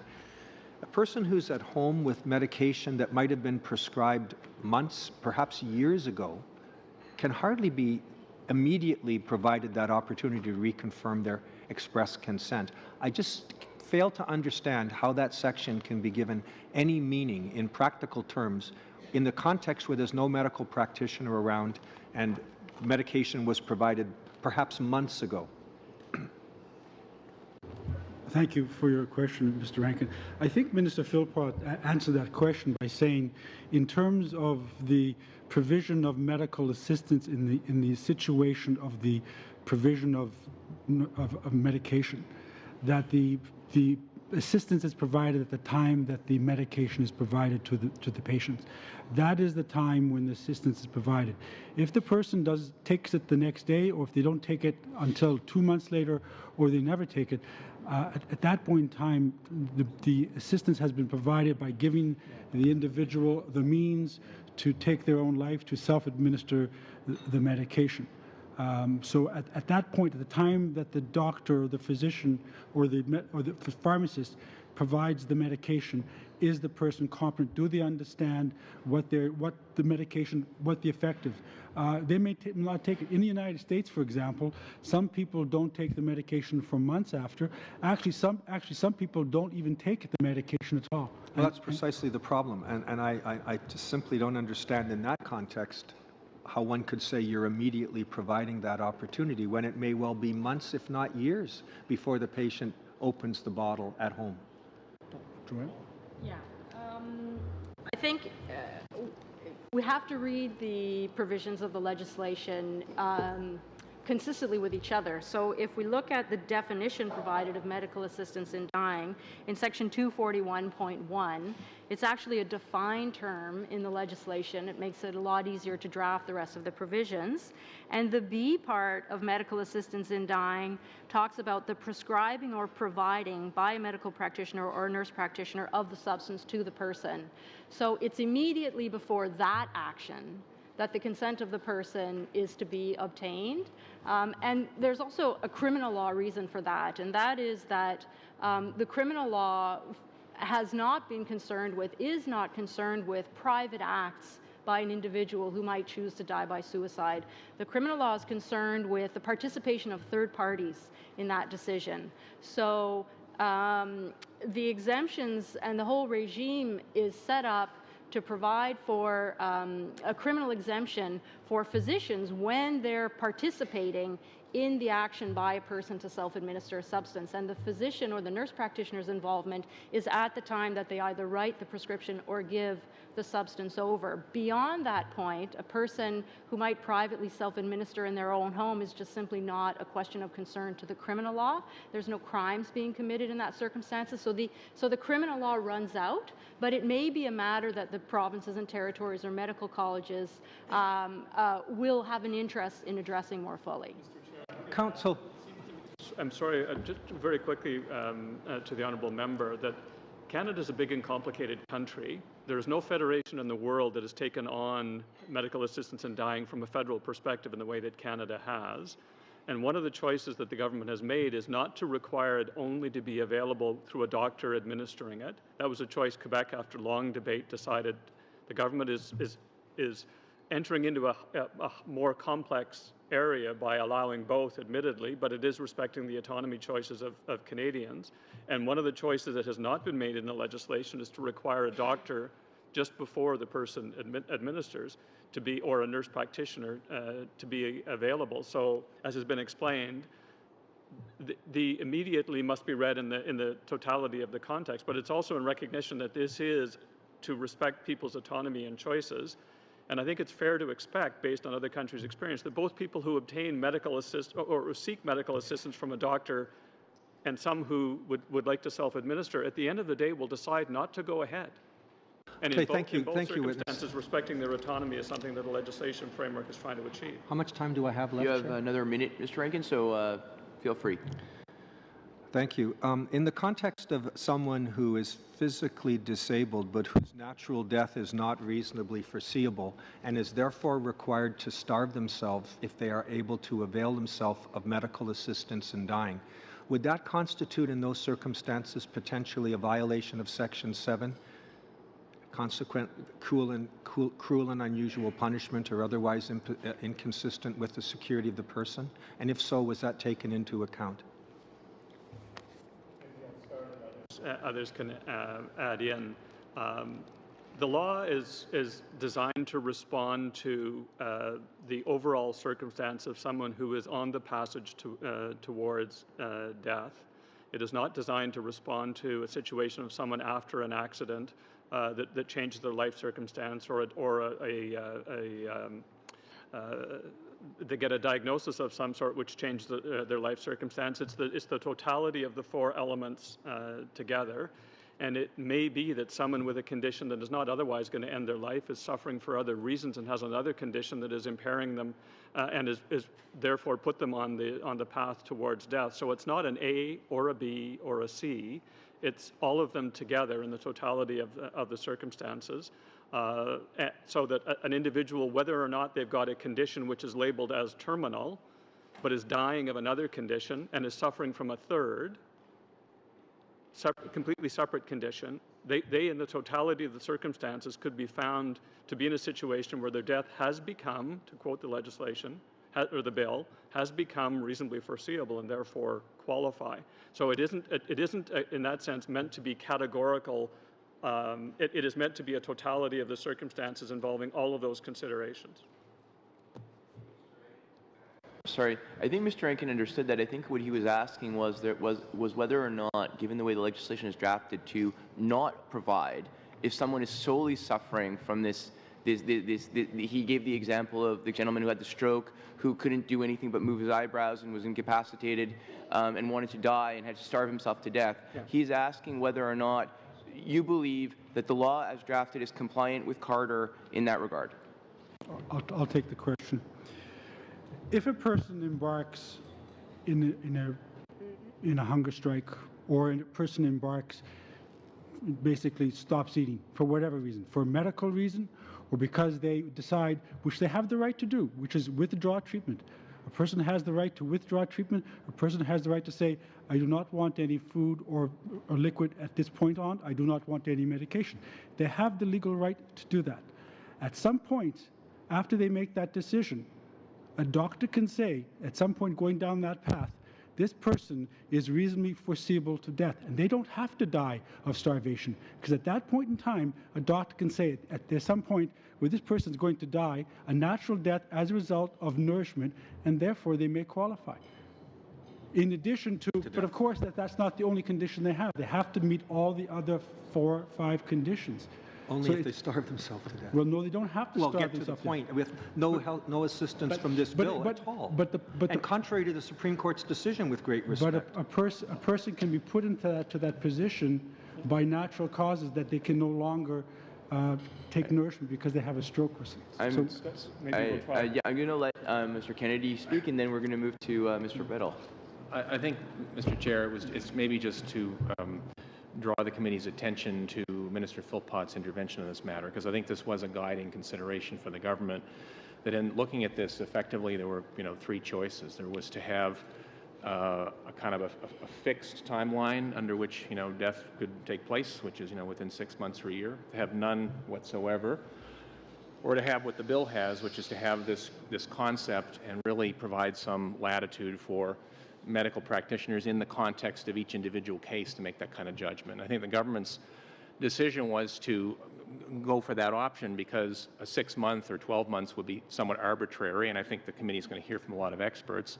The alternative really would be to have kind of no constraints whatsoever around this notion of reasonable foreseeable death, and I think that's where, as the ministers noted, there were a lot of concerns about safeguards for the vulnerable, about how it becomes a much more complex undertaking to figure out how you kind of strike the right balance among all the competing interests if you don't have that kind of limitation. So it was kind of a choice, and admittedly there may be individual circumstances that present that are unique, but I think the idea was to give some latitude to medical practitioners to kind of look at the totality of evidence and make the decision. So I'll just kind of reiterate what the minister said. And we should confirm that it is our analysis and it is the government's belief that this does comply with both the Carter decision and Section 7 of the Charter. So we should confirm, as has been previously confirmed by ministers, that we do believe that the complex regulatory regime, which is exactly what Carter called for Parliament to enact, that's before the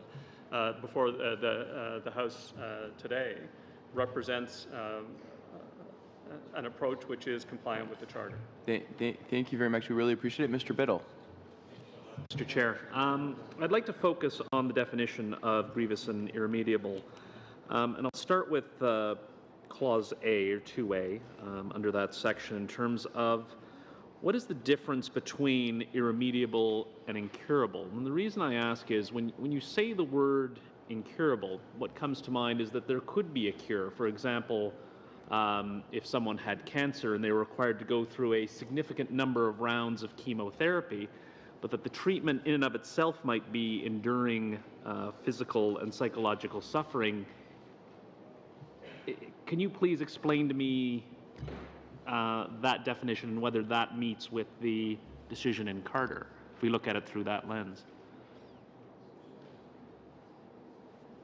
So I would say, first of all, that the term grievous and irremediable is not a term that is littered throughout either the criminal law or medical practice otherwise. It's not generally been defined, and it's not actually defined by the Supreme Court of Canada decision. It's clearly, though, meant to not apply to transient conditions. But as the court notes, and as was noted by ministers earlier as well, individuals through this bill are not required to still have the right to refuse treatment that they find unacceptable. So it's meant to distinguish between conditions which are transient and conditions which are not. But it is not meant to signify that an individual has to take treatment that they find unacceptable to themselves. So as was said earlier, it's the combination of reading the bill as a totality. Something in the bill itself that speaks to that particular point, or is that just a legal interpretation of what's here? Well, I think in particular it was noted paragraph C, you've referred to paragraph A, serious and incurable. Paragraph C towards the end makes clear that suffering is intolerable and it cannot be relieved under conditions that they consider acceptable, which is a slightly different formulation than the one that the Supreme Court used, but it tracks quite closely the formulation of the court, that an individual may have, as you say, a condition which is otherwise medically curable, and some people may choose to have treatment that's almost unimaginable in terms of the grief and suffering it causes them, but they will continue with that treatment. Others may find the treatment that's available to them to cause them suffering that is intolerable, and by paragraph C it's clear that that's their choice, and the law does not in any way impair or affect that choice. Well, then perhaps the department is open to some level of clarification, because A and C have to be read together, and if something is curable, and I understand what you're explaining in terms of the interpretation, but reading the plain language definition of it, it doesn't necessarily meet with what your interpretation is of the bill. And perhaps is the department open to an clarification in the legislation in regards to that, to be more explicit in terms of your interpretation? I think the government will be open to all carefully considered opportunities to improve the bill, and would look forward to carefully studying any amendments that would be proposed.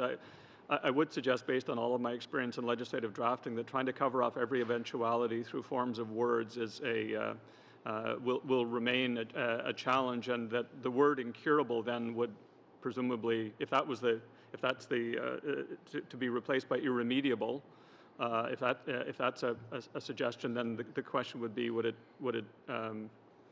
provide greater clarity? But I'll leave that to others to consider. Okay. In terms of the next section, or subsection B, advanced state of irreversible decline in capability, there have been critics that said if this section is read, Kay Carter would not meet this particular definition because she was not in a state of decline, that her particular condition was stable, though it was enduring suffering. Is that at odds with the Carter decision? Well, our understanding, based on the court ruling of the circumstances of Kate Carter, was that she was, I think, in a wheelchair. She needed assistance for most of her daily functions. She spent, so her mobility was quite limited. It's not really a provision, the B section, that speaks to there being a change over time. It can be a state of advanced and irreversible decline in capability that occurred all at once, for instance. So it isn't part of the requirements that there be continuing decrease in capability. It's only required that the person be in an advanced state of. And I think it might be helpful also to note that with all of these criteria, including what is an incurable illness, that the decision making on these elements has been left in the hands of medical practitioners and nurse practitioners. So what is or is not an incurable condition may depend on a variety of factors, not just necessarily the name of the disease, for instance. So there might be implications relating to the accessibility of treatments, for instance. But if we come back to advanced state of irreversible decline, it's also something that can take into account a whole host of considerations. So a person might be in an advanced state of decline due to exhaustion, due to fatigue, due to frailty. So again, it's designed for there to be flexibility for the medical practitioners and the nurse practitioners to take everything into account. Then if we put or into that section, that they're in an advanced state of their illness or a state of irreversible decline, would that be more accurate in terms of the interpretation of the department? We can look at it. It's illness, disease, or disability. It covers a very wide range of circumstances, some of which will have happened in a heartbeat, some of which will evolve over many years. We could look at whether that would make it clearer. It presumably then would also introduce either other uncertainty or other issues around what is an advanced state or advanced progression of an illness. But we can certainly look at it, and again, look forward to the work of the committee and the recommendations coming forward from the committee. Thank you very much. I know that we're running close out of time, but Mr. Warawa had asked for 2 minutes. So what I'm going to do is I'm going to let each party have one last question if they want. Short question. Mr. Warawa? Thank you, Chair. On conscience protection, you've said that the bill does not compel or require. You've said that the Supreme Court said that we're to create a complex regulatory system. There has been a major focus, rightly so, on vulnerable Canadians, but on conscience protection is probably the #1 issue that we hear from as parliamentarians. Make sure that the conscience are being protected. So it's silent. The legislation is silent on it, does not compel or require, but it also does not protect. It is possible then, as we amend the Criminal Code of Canada to permit this, we could also make it a criminal offence to coerce, intimidate, force a physician against their will to participate. Is that not correct?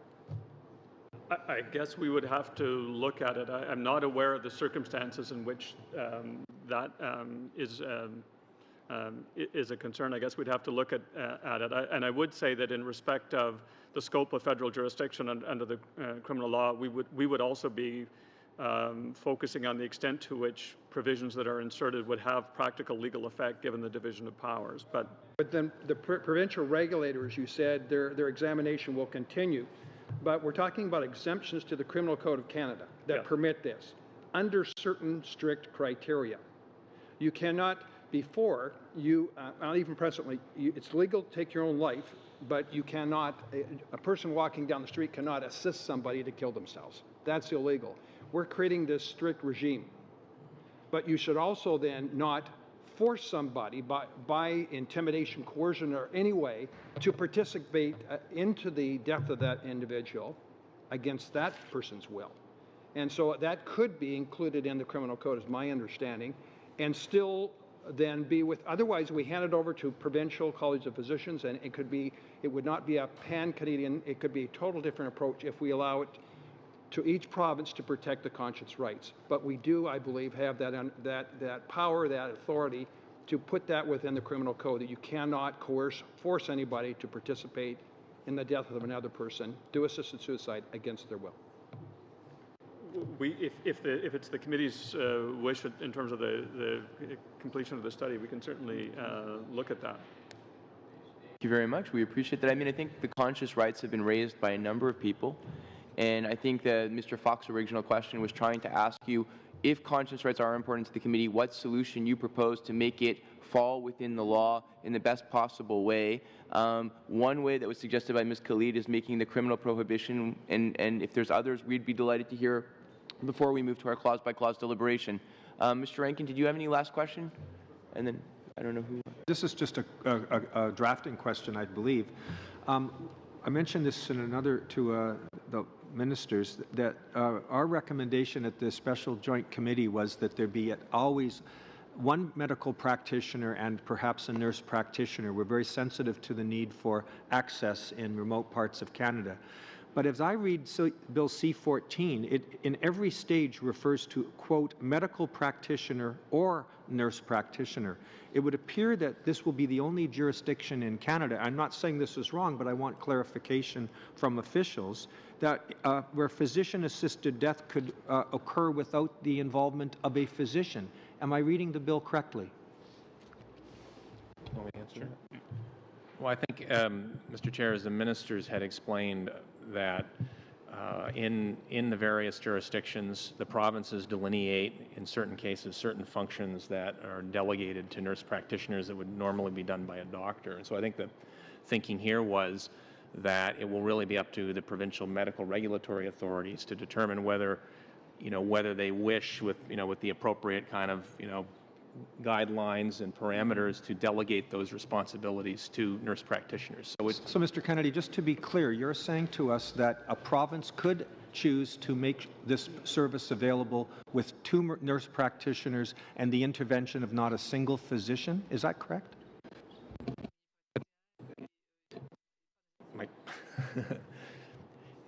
To the extent that a province would delegate this function to a nurse practitioner, it would only be within the scopes of practice that are available to nurse practitioners where a province. So in other words, it's not like all nurse practitioners or all nurses get to do this by virtue of the federal legislation. It is only where a province has chosen to delegate physician-like powers to nurse practitioners. That's a specific provincial decision. Provinces do that in some circumstances. But I can clarify, you are correct that it is conceivable where a province decides to do that, where a nurse practitioner has been the one providing ongoing care in a remote community that we know exists from coast to coast to coast, where that's been delegated and authorized by a province. It is conceivable that under the law, if it's passed as it stands, that 2 nurse practitioners could be that there wouldn't be 1 nurse practitioner and a physician requirement. It was our recommendation at the committee that there be always at least 1 physician, no matter how remote. But you're opening the door to the. Is this the only jurisdiction in the world that would have 2 nurse practitioners able to provide this service? I believe we're the only.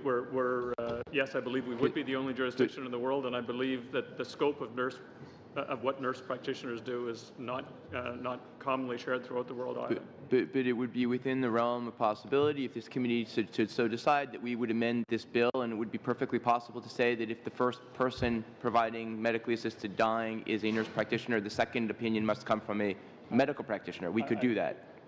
You could certainly, if that's the committee's recommendation, then that will be considered by the government, and I guess ultimately would be determination. And I think, as you hear from other witnesses, trying to consider the implications for that of practical access, continuity of care, familiarity with the individuals and their circumstances would all be elements that are worthy of consideration. Understood. Mr. Fraser has the last question. Mr. Fraser. Yes, thank you very much, Mr. Chair. With regard to paragraph 127 of the Carter decision, which includes the remedy provisions, it indicates that that a competent adult person who clearly consents, and I'm just wondering if that when an individual clearly consents to medical assistance in dying, in order to have access to this procedure, in your opinion, could an individual clearly consent in advance, or is the idea of advance directives incompatible with clearly consents at 127 of Carter? I would say that it's not prescribed or detailed by paragraph 127. The issue and the considerations that certainly have manifested themselves in respect to the studies of the Provincial Territorial Advisory Committee, the External Panel, or the Special Joint Committee, all of those considerations went beyond what was before the court in Carter. As our understanding, there was not any of the individuals who had dealt with it. So in that sense, Carter didn't address it.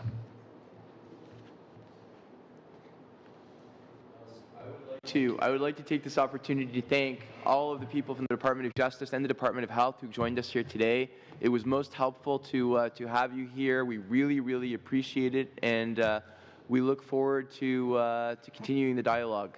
So we're going to take a 5-minute break, health break, so that people can go get some food, and we will resume with the next panel in 5 minutes. We've been asked for 10 minutes, so we'll run a little bit late. We'll start the next panel in 10 minutes, and since we can finish at any time, we can just start the next panel a little bit later.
demanderai à tout le monde de siéger. On va commencer dans We are going to start in 1 minute.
And I want to thank the members of our distinguished panel for coming to join us.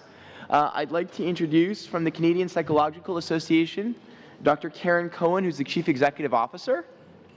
I'd like to introduce Dr. Francine Lemire, who is the Executive Director and Chief Executive Officer of the College of Family Physicians of Canada. And I'd like to introduce Mr. Philip Emberley, who is the Director of Professional Affairs of the Canadian Pharmacists Association. Welcome to all of you, bienvenue, et j'apprécie énormément que vous êtes venus témoigner de. Welcome. I really appreciate that you were able to come appear before the committee. We'll be starting with Ms. Cohen, and each witness will have 8 minutes. Coming. Thank you.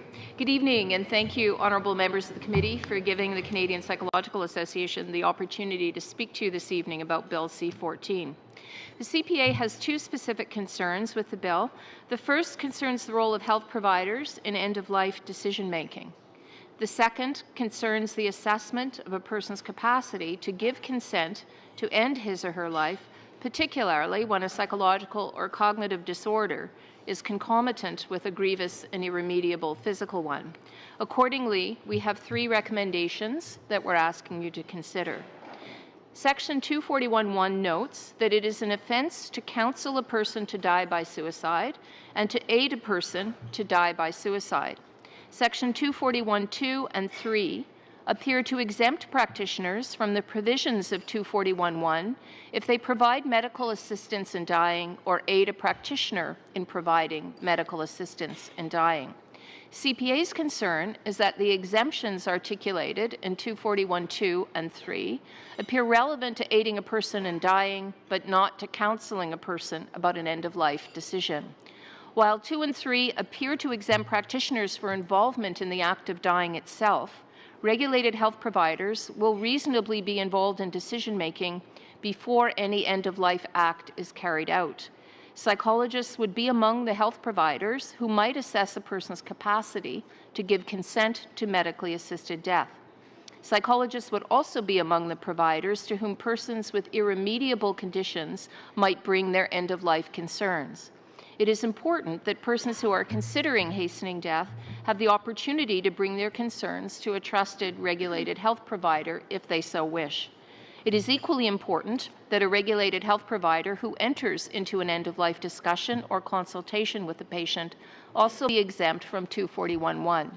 Our first recommendation is for an additional exemption that stipulates that no regulated health practitioner commits an offence if they assess a person's capacity to give consent to an end-of-life decision and/or provide counseling regarding end-of-life decision-making issues at the request of a person with a grievous and irremediable condition, or if they aid a health practitioner in the assessment of a person's capacity to give consent to an end-of-life decision and/or in the discussion of an end-of-life decision for a person with a grievous and irremediable condition.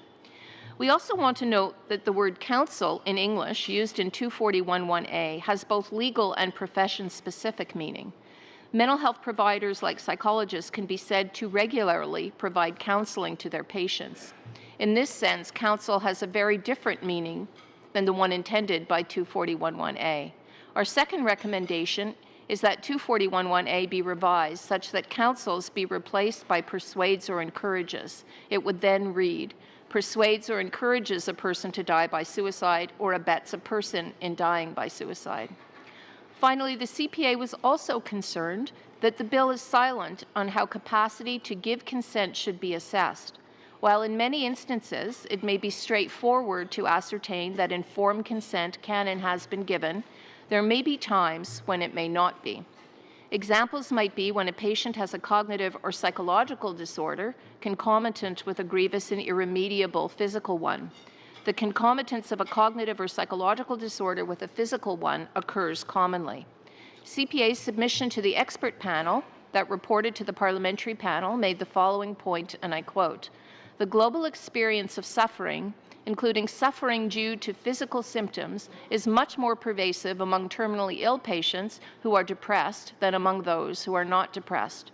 In the Netherlands, Dies and his colleagues have reported that only patients with a comorbid diagnosis of a mental disorder suffer unbearably all the time. Hence, it is likely to be a common scenario for depressed, terminally ill patients to make requests for assistance in ending their lives. To prepare for this, legislation should be informed by certain clinical realities. A mere diagnosis of depressive disorder does not necessarily mean that someone is incompetent to make critical health decisions. Especially severe depression, however, may result in negative attitudinal biases that distort rational decision-making around medical aid in dying. The assessment of a person's capacity to give informed consent, particularly when that person has a concomitant psychological or cognitive disorder, must be left to those regulated health providers with the training and expertise to undertake these kinds of complex assessments. It is CPA's view that psychologists, along with physician specialists such as psychiatrists and neurologists, have the necessary training and expertise. Our third and final recommendation is that a new provision be added under safeguards as 241.23 as follows.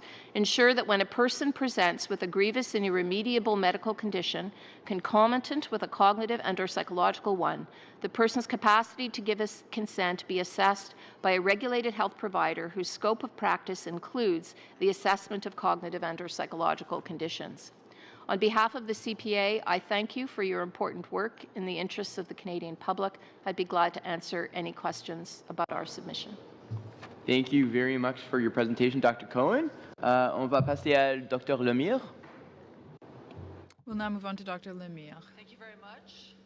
So the College of Family Physicians of Canada is the national body responsible for establishing the standards for the training, certification, and lifelong education of family physicians. In this regard, we do welcome Bill C-14, an act to amend the Criminal Code and to make related amendments to other acts. We're pleased that the bill represents a prudent first step. We believe that the medical community is being given a reasonable opportunity to familiarize itself with the new changes and accommodate accordingly. It has been noted that medical assistance in dying has not been a reality for nearly every physician currently practicing in our country, but will be a feature of our healthcare system starting in June. As family practice is frequently the point of first contact with the public and our healthcare system, family doctors are often the first to witness how medical decisions that have legal implications can impact patient care decisions. Further clarification is required regarding the eligibility criteria for accessing assisted death, particularly the requirements for eligible patients who are facing a natural death that is reasonably foreseeable. For example, a progressive multiple sclerosis patient might fit the criteria of having an incurable disease, state of irreversible decline and suffering, but the timing of foreseeable death might be difficult to determine. Some specificity around this criterion is needed. There are also questions regarding the subjective interpretation of what could be considered physical or psychological suffering that is intolerable. As family doctors, we witness every day in our practices that there are varying degrees of what is considered intolerable pain or suffering. Depending on the patient's threshold, tolerance can vary greatly. Complex health issues such as physician-assisted dying and abortion require a level of protection for the privacy of not only the patient, but also the health professionals providing these procedures. To ensure a level of security for the provider, names or information of those assisting in the procedures should not be released to the public or the media. Physicians and other care providers, such as nurse practitioners, should feel safe and secure when they care for patients. In providing medical aid in dying to a patient with a long-standing relationship, a provider should not feel under pressure to do so for other patients under the same or other circumstances. Every case should be considered on its own merits. The CFPC would also like to see further clarifications regarding the criteria for consent. What occurs if a patient provides a voluntary request for medical aid in dying, and during the defined waiting period of at least 15 clear days, their mental capacity deteriorates unexpectedly to a point they are no longer able to reaffirm the request for the assistance? Clear guidelines on how to assist the patient without abandoning their needs should be outlined. Clarity of process and resource availability will be crucial for physicians and their patients, as well as an understanding of criteria when providing physician-assisted dying. There needs to be assurances that physicians' conscientious objection will be considered and balanced with both the rights of the provider and ensuring patients are not abandoned when most vulnerable. Regardless of any legislation created, physicians must be cognizant of the scope of their responsibility in providing care to a patient. The CFPC maintains that family physicians should, above all, remain committed to their relationships with patients and their patients' loved ones during this last chapter of their life. Recognizing that those who have serious illness or disabilities and those who are dying are among their most vulnerable patients, family doctors are health advocates on behalf of such patients. We also place great value on palliative care. The College will continue its work in fostering high-quality palliative care within the scope of comprehensive, continuous care provided by family doctors, including those with enhanced skills in this area. We believe that Bill C-14 would benefit from having the support of a national palliative care strategy. Although a small percentage of Canadians may request medical aid in dying, everyone in Canada will likely need to access palliative care. No matter where one lives in the country, one should have access to high-quality palliative care towards the end of life. My colleagues who helped me prepare this brief suggested that at this point in time I should provide a real-life story. And I'm often asked whether any of my patients have asked me for medical aid in dying. And the reality is that no one to this point in time has asked, and I believe part of the reason is that they did not know it was going to come a reality. The only person who asked me is my own mother in May 2013. She was a super senior, to quote Mr. Hausfather, 94 years of age, with terrible mixed arterial and venous insufficiency in her legs, ulcers, terrible pain, which morphine treated by making her a zombie and for which anything less did not do the job. And at that time, my mother did ask me whether she could get medical aid in dying. And at that time, she would have met the criteria for medical aid in dying. We fast forward 3 years, and this diagnostic test that she had, an arteriogram, in fact was therapeutic, and her ulcers are now healed, but she has declined cognitively. She's quite limited. She really is a frail elderly, and I'm not sure that today she could articulate those kinds of wishes, although it could be said that she has a degree of existential suffering. I think if we ask her today, she probably would accept that Mother Nature should do its course. And I think that as we move forward with this legislation, we need to accept that 3 years ago, we might have done some assisted dying, and my mother might have died, even though we know that, in fact, she is now alive from the conditions that she had at that time. And I think we need to feel comfortable with that. And in the same way, we need to feel comfortable thinking of my mother today at 97 as a frail elderly who's prepared to wait for Mother Nature to do its course without necessarily making the same request, even though the quality of her life by some standards could be viewed as not the best, and yet by her own standards, it's probably okay. So we need to think about all those things as we think about this legislation, and we do look forward to continue to offer our advice and perspective as the legislation takes shape. Thank you very much. Thank you very much, and thank you very much for offering your own personal story. I think it draws, a lot of us to conclusions that we may not otherwise have reached. So thank you very, very much. And now we're going to move on to Mr. Emberley. Mr. Emberley, the floor is yours. Thank you very much, Mr. Chair, and also to the committee for inviting us to speak today. First of all, I'd like to acknowledge the difficult task that you have before you. The final legislation must strike a balance between the needs of patients, the right to access, and ensuring that healthcare providers are fully equipped to deliver quality care regardless of the setting. This is a very complicated and emotional issue for many, and one that's dominated much of the profession's discussions over the last year. Very early on in our discussions within the profession, it was clear that there was an important role for pharmacists in assisted dying as the dispensers of the lethal dose of medication.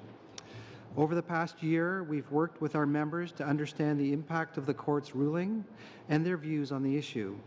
We did this through an extensive survey of pharmacists and through the development of guiding principles which we released in February. Pharmacists are keenly aware of their role as primary healthcare provider.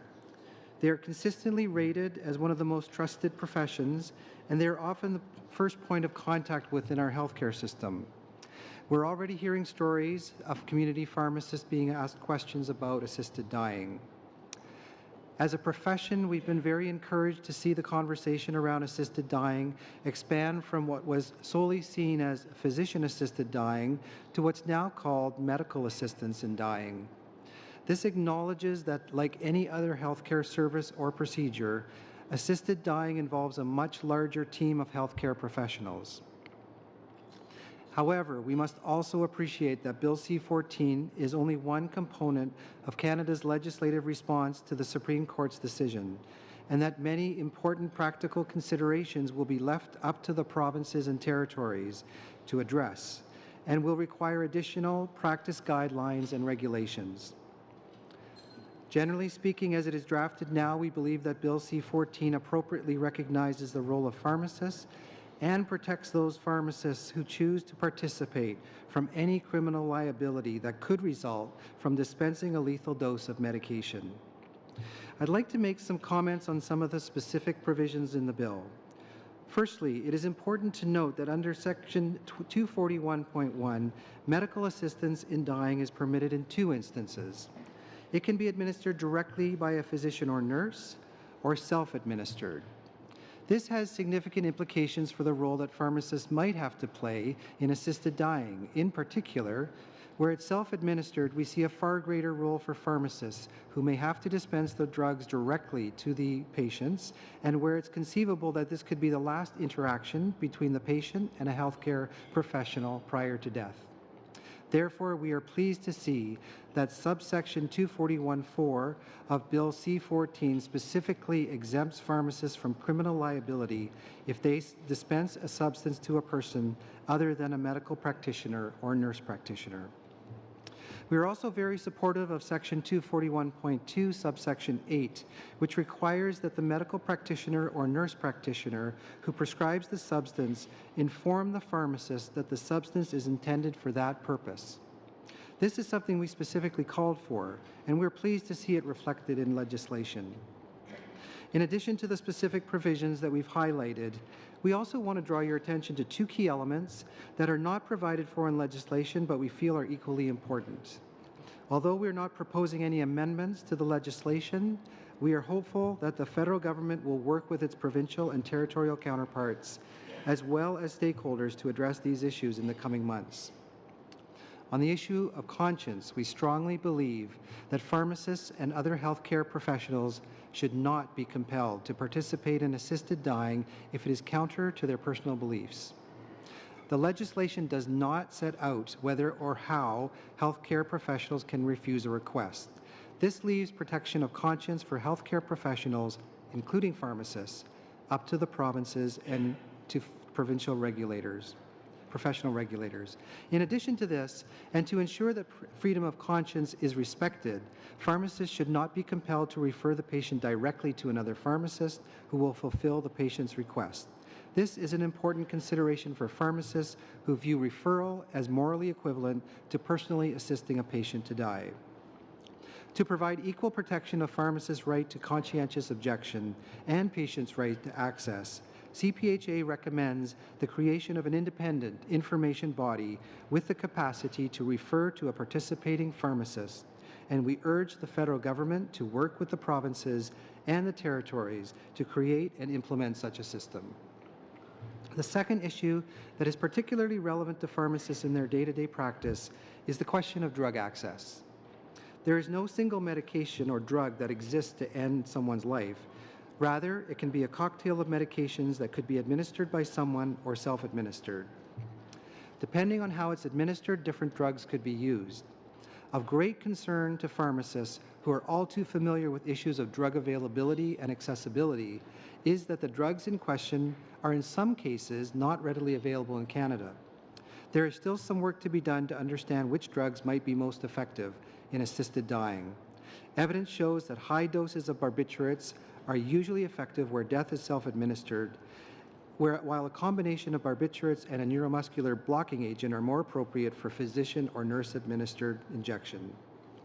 To give you an example, in Oregon, where assisted dying is solely self-administered, 1 of 2 barbiturates is used, both of which are not currently available in Canada presently. It is critical for Health Canada as the regulator of drugs to ensure that whatever drugs are recommended are available and accessible to patients and their health teams, and we welcome the opportunity to work with them to address this issue. In conclusion, we urge that this legislation be passed quickly in order to ensure that there is a framework in place by the June 6th deadline, and to allow the provinces and territories an opportunity to develop appropriate practice guidelines and regulations. Over the coming months, our provincial pharmacy associations will continue to work with their respective regulators to ensure that appropriate practice guidelines are in place. We thank you again for the opportunity to appear, and we look forward to answering your questions. Thank you. Thank you very much, Mr. Emberley. We very much appreciate all of the different interventions, and now we're going to go to questions from the members. So we're going to be starting with Mr. Cooper. Thank you, Mr. Chair. I will direct my first question to Dr. Cohen. You had talked a little bit about issues around capacity to consent for persons with underlying mental health challenges. Maybe as a starting point, the legislation says that it can be any physician or any nurse practitioner who can decide if a patient meets the criteria of Carter or the legislation. Would you agree that any physician or nurse practitioner would be able to at least determine that a patient has an underlying mental health issue, not the question of capacity to consent, but an underlying mental health issue, or is there a specialization required to make that kind of a call? No, exactly. The point of our recommendation was that, yes, any regulated health provider should be able to assess whether, in fact, a condition is present.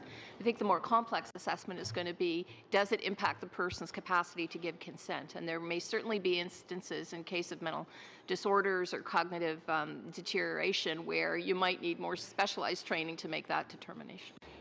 And so it would be your opinion, just so that I fully understand you, that upon determining that a patient has an underlying mental health challenge, that say a family physician would not be in the position then to determine capacity to consent, that it would be appropriate at that point that the family physician refer the patient to a psychiatrist, psychologist, or neurologist to determine the issue of capacity to consent, which is a more complex analysis, if I understand you correctly.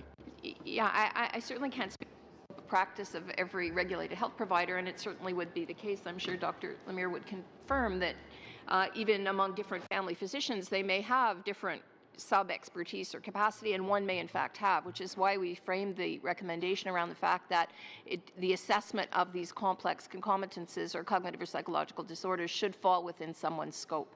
In much of the time when it's complex, it might be a psychiatrist and a psychologist, neurologist, but not necessarily so if there is a family doctor or other practitioner who has that within their scope. Would it be your opinion that a psychologist, psychiatrist, or neurologist would have it within the scope of their practice to determine that type of assessment? By and large, yes.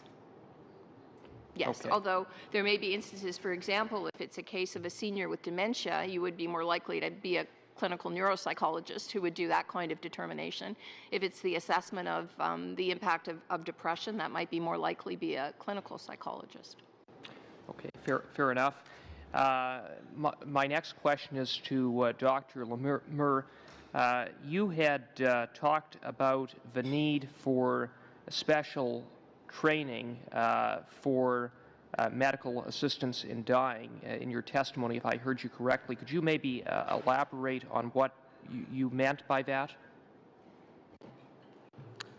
I'm not aware that I've spoken to that directly in this presentation. I think that we do recognize that the medical providers who will be involved in this procedure certainly will need to have appropriate training, and we're working very hard in a collaborative manner with the Canadian Medical Association, the Royal College of Physicians and Surgeons of Canada, to provide, to develop professional development that will enable them, to those who choose to get involved in this procedure, to do so.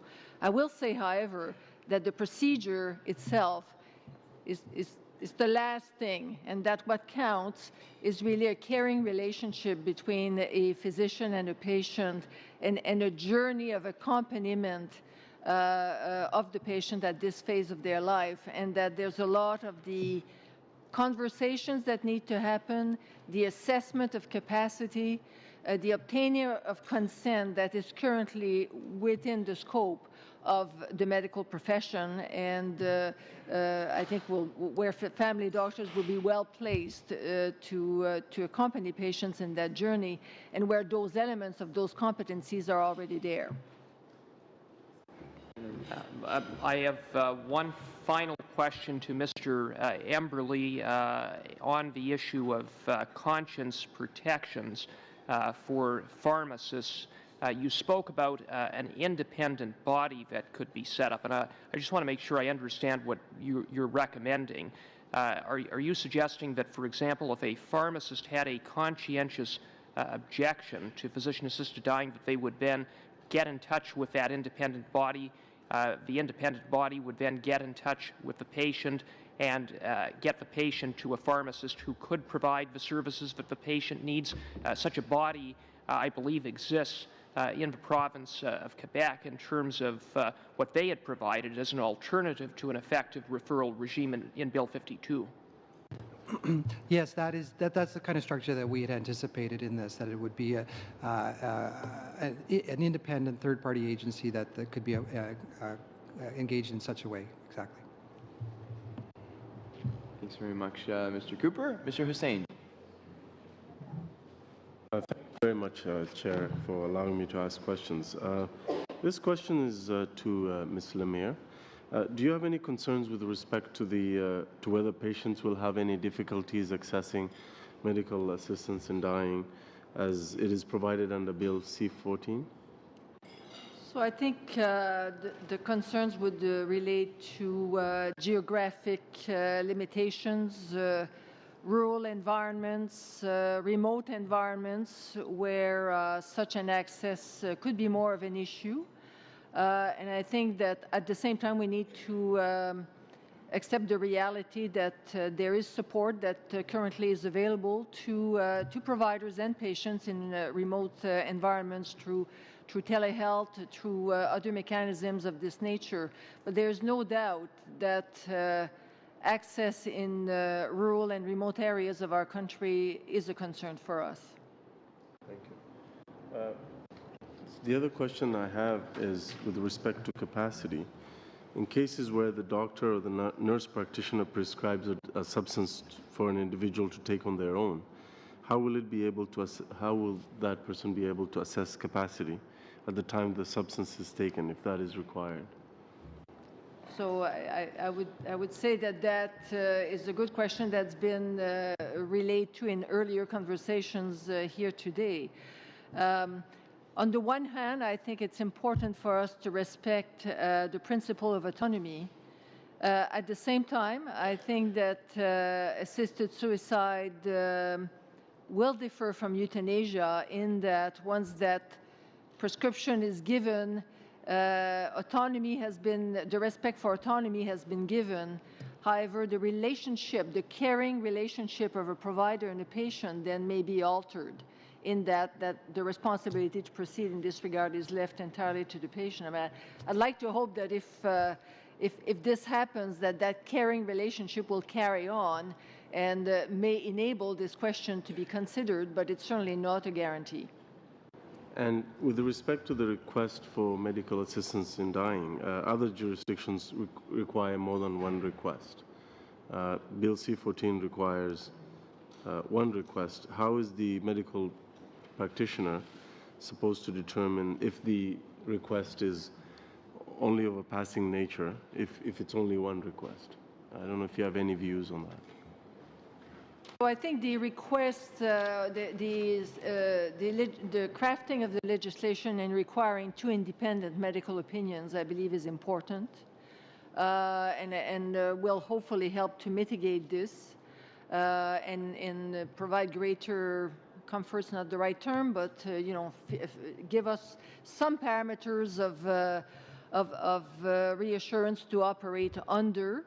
I think clarity will be important. So you make a request in 2 weeks. What happens if the patient's condition deteriorates, as I mentioned, during that period, and what is then the responsibility of the providers if the condition deteriorates and that one is not able to assess that decision. So I think obtaining greater clarity in this regard would be important. This question is for Mr. Amberley. The Special Joint Committee on Physician-Assisted Dying heard that there was a need to ensure that the drugs to be used in medical assistance in dying were available, that they were not subject to back order, etc. Do you have any concerns with respect to the availability of drugs to be used in medical assistance in dying? Yes, thank you for the question. There are concerns. These medications have not been used therapeutically for quite some time, and we're talking about barbiturate drugs, which in the past were used to help people sleep in therapeutic doses, and so we understand now that these companies are no longer these companies that used to make these medications are no longer doing so. In doing a search for the drugs that are used in other jurisdictions like Oregon and also in the Netherlands, namely secobarbital and pentobarbital, they're no longer available in Canada. They are being made in limited quantities in the U.S., but to our knowledge, they're not available in Canada as of this time. So we're very concerned, as pharmacists would be, that the drugs that were to be used would be available and not shorted or lacking. Do you have any ideas on how that could be addressed? Well, I think it's important that Health Canada would make the necessary provisions to allow other manufacturers to import these drugs from other countries where they are being produced. Thank you. Okay, thank you very much, Mr. Hussain. Mr. Rankin. And thank you to all of the witnesses for coming this evening. I think my first question will be to you, Mr. Amberley, if I could. We've heard today in testimony that the moment of prescription of a medication that a patient may take at home is when the medical assistance in dying is provided in the case of self-administration. So the question I have for you is whether you think pharmacists are capable of making the capacity assessment required to accept that the patient's consent at that moment is valid. the witnesses said today that it could be a pharmacist who gives some medication months and months and months to a patient who might have it in her closet for a long time and then finally take it. But the last person who has to assess whether she's in fact giving express consent would, of course, be the pharmacist. So I guess my question is, are your members trained to make that kind of capacity judgment? Well, first of all, we feel that there are a number of unanswered questions that the pharmacy profession needs to address. What we will say, though, is that we do not believe it's within the scope of practice for pharmacists to make judgment on capacity. We feel it's important for pharmacists to know that a patient has met the criteria for assisted death, but we do not feel that the pharmacists are in a position to make that determination of capacity. But we heard that that's precisely what they may have to do. That's one of the safeguards that's specifically listed in Clause H of this, the list of safeguards in the bill. So I guess I'm saying that, putting to you that there may be a deficiency in the bill if that's what the government is expecting. It would be a concern, and we're definitely working with the regulators, the pharmacy regulators in Canada, to take this discussion further. But if that were indeed the case, there would be much conversation that would be necessary, definitely. Because there'd be huge civil liability issues, wrongful death issues. Presumably, you've talked about being satisfied that there's criminal liability protection. Exactly. I think that they've done a good job on that. But Absolutely. Civil liability in that circumstance would be horrendous. Absolutely. Yes. This is a question to both Doctors Cohen and Lemire, if I may. Ms. Lemire, in your testimony, you mentioned the problem of an unexpected loss of capacity during the 15-day waiting period. So I guess to both of you, how commonly might this be expected to occur for patients whose natural death is reasonably foreseeable? From the perspective then of both a psychologist and a family doctor, will this unexpected loss of capacity be a rare event, or is it actually quite common for those nearing the end of life, and therefore a serious flaw in this bill?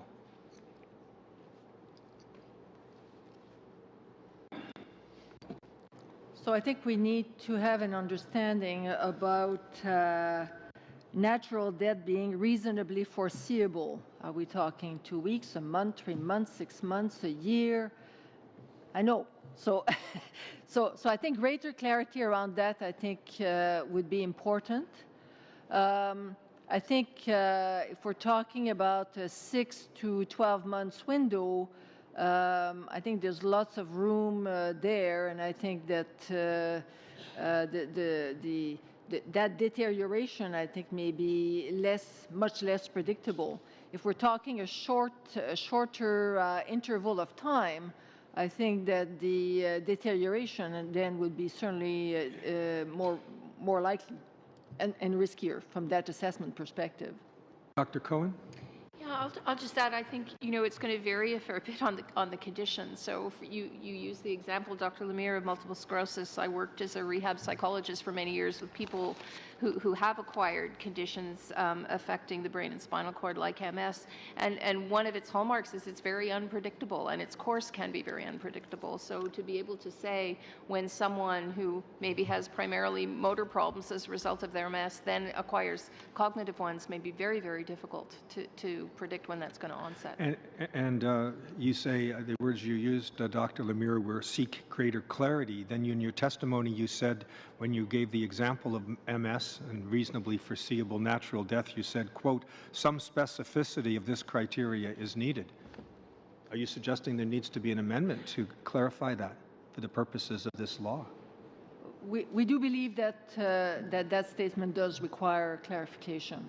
And we appreciate wanting to be comprehensive and allow the latitude to that relationship between provider and patient to sort of have the conversation and be able to do this. And yet at the same time, I think providers will really want to have an estimate of time. 25 seconds. Thank you. Pass. Thank you. You get it out in 25 seconds, Mr. Chair. Okay, well, I appreciate that. Sorry? 5 seconds. Well, right now it's Ms. Khalid. Thank you. Thank you very much for coming in and doing this presentation. Your very insightful words that you have transcended upon us today. I just wanted to ask a follow-up question to something that Mr. Cooper had initiated for yourself, Mr. Emberley. When you were referring to the third-party body or an independent body with respect to pharmacists providing the drug, do you see there being a bit of a problem in remote geographical locations where there is only one pharmacy, say, servicing a whole rural community, for example? What do you think, how do you think that such a body would affect those instances? Yes, we think that it's a very important question, and we feel that the provincial regulatory bodies are right now in the process of drafting guidelines for their members, and I think this is a very important consideration that they will have to, they really have to drill down on some of these specifics because they need to take into consideration the needs of their population. So I definitely think this is an area that they will need to hone in on quickly to ensure that accessibility is optimized. Thank you. Now, my next question is basically to all the panelists, if possible. We've heard a lot of questions, concerns from all of our honourable members with respect to conscience rights, with respect to capacity, with respect to the actual administration of the bill. And there's the big underlying question is whether the administration of it is going to be consistent throughout the country. What are your thoughts on the provincial approaches and whether the provinces will be able to come together and have a consistent approach to this administration of death?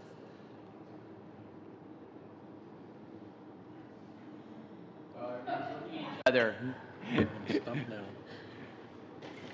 Well, I guess what I was going to say, if you look at how healthcare is delivered across the country from province to province and territory to territory, it's not always consistent. So it might be hard to imagine how the challenges in having this be consistent as well. We also have, Quebec is already ahead, ahead in terms of having implemented the bill. It's probably unlikely that they will change things in a major way. I would say they will likely be beating of their own drum. So we already will have probably some differences there. And yet at the same time, I think that federal legislation, federal government standing up and be counted on this will have an impact across the country and will provide a measure of equity, although there may be differences. So we should not minimize the importance of what's before us today in terms of getting us to a level of equity, or realizing that there may be provincial differences. I realize I'm skating like a good politician, but that nevertheless is what I think. Are there any specific amendments that you would propose to ensure consistency amongst the provinces?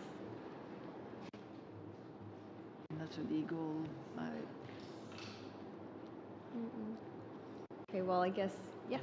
I was just going to reply actually to your previous question. We actually are a volunteer association of pharmacists, and while we do not have any kind of regulatory enforcement over the profession of pharmacy, we feel that there's a role for CPHA to build consensus as to how guidelines are put in place so that there is a certain degree of harmonization among pharmacy practices across the country.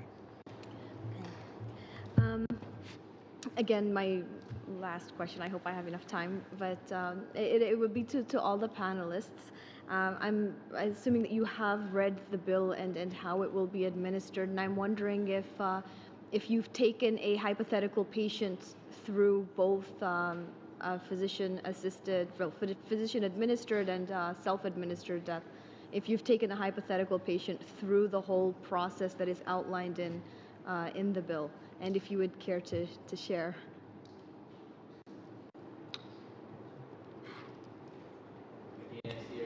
Dr.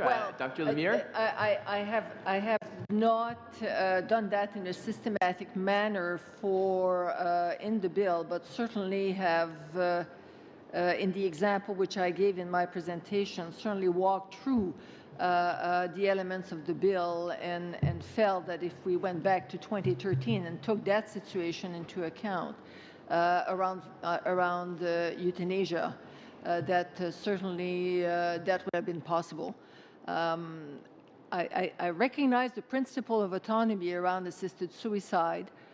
I am concerned about some of the elements that have been discussed here today in terms of the alteration, the potential alteration in the caring relationship between a provider and a patient once that prescription is given, and that one may or may not, the relationship will be altered.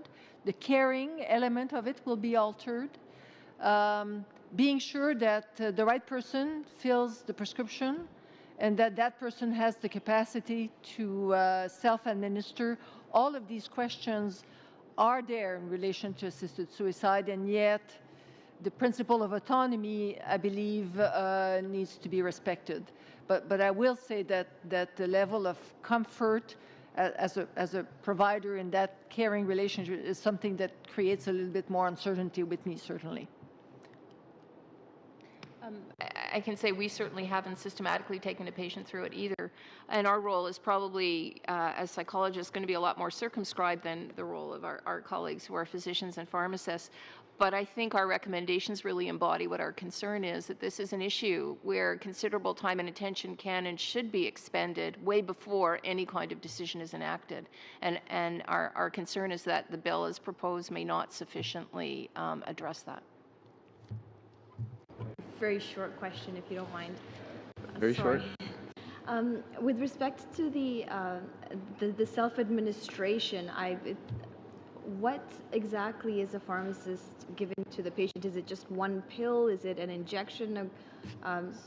What exactly? How does it happen? I can only comment from what was actually done in the state of Oregon, where they have assisted death. And there the patient is actually given two euthanasia kits, in case there's a problem with one of the kits that's found to be defective. The kit is basically an inclusive kit that contains two different medications. One is designed to prevent vomiting, and the second one is actually the barbiturate, which brings upon death. So that's my understanding is what's used there. Thank you. Thank you so much. So I have one last tie-up question, which relates to something the Department of Justice challenged me to do. I had raised the issue of reasonably foreseeable not being sufficiently clear as well, and I had suggested hypothetically that we should say, that a doctor should, establish that it is medically more probable than not that death was reasonably foreseeable within a certain period of time, say 1 year. They said that medical associations would generally prefer the great flexibility of not having it tied to a time period. So based on your testimony, Dr. Lemire, do I understand that you would prefer that there was a time period tied to it? Yes. That was very clear. What about you, Dr. Cohen? I'm not sure. I'm not sure how to advise on that, because we would not be involved in making that determination. That's true. And I have one last tie-up question. As the primary caregiver, the family physician, Dr. Lemire, provided that the family physician themselves was not someone who had a conscientious objection to being part of physician-assisted dying or medically assisted dying, would you agree then that the doctor, one of the two professionals that is associated with this, should be the primary care physician who has a history of the patient? I would suggest, so the circumstance you've given is that the physician does not have a problem with conscientious objector, is not a conscientious objector, believes that they would dispense this. Should the primary care physician be one of the two?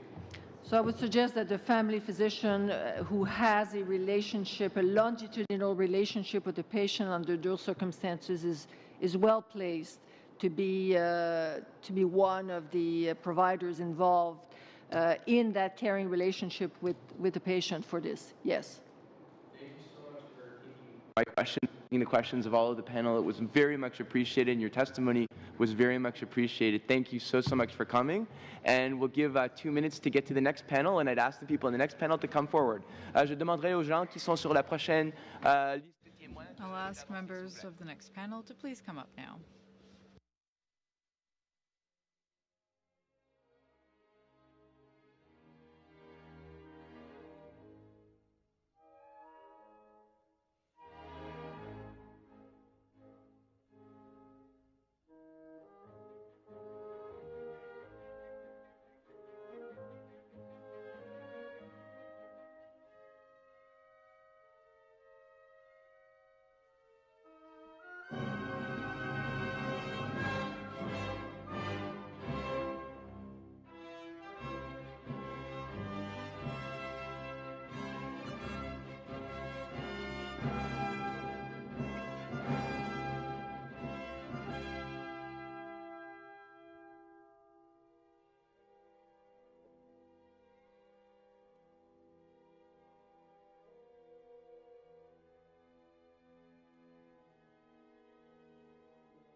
Et j'aimerais dire bienvenue à nos nouveaux témoins. I'd like to welcome our new panel of witnesses.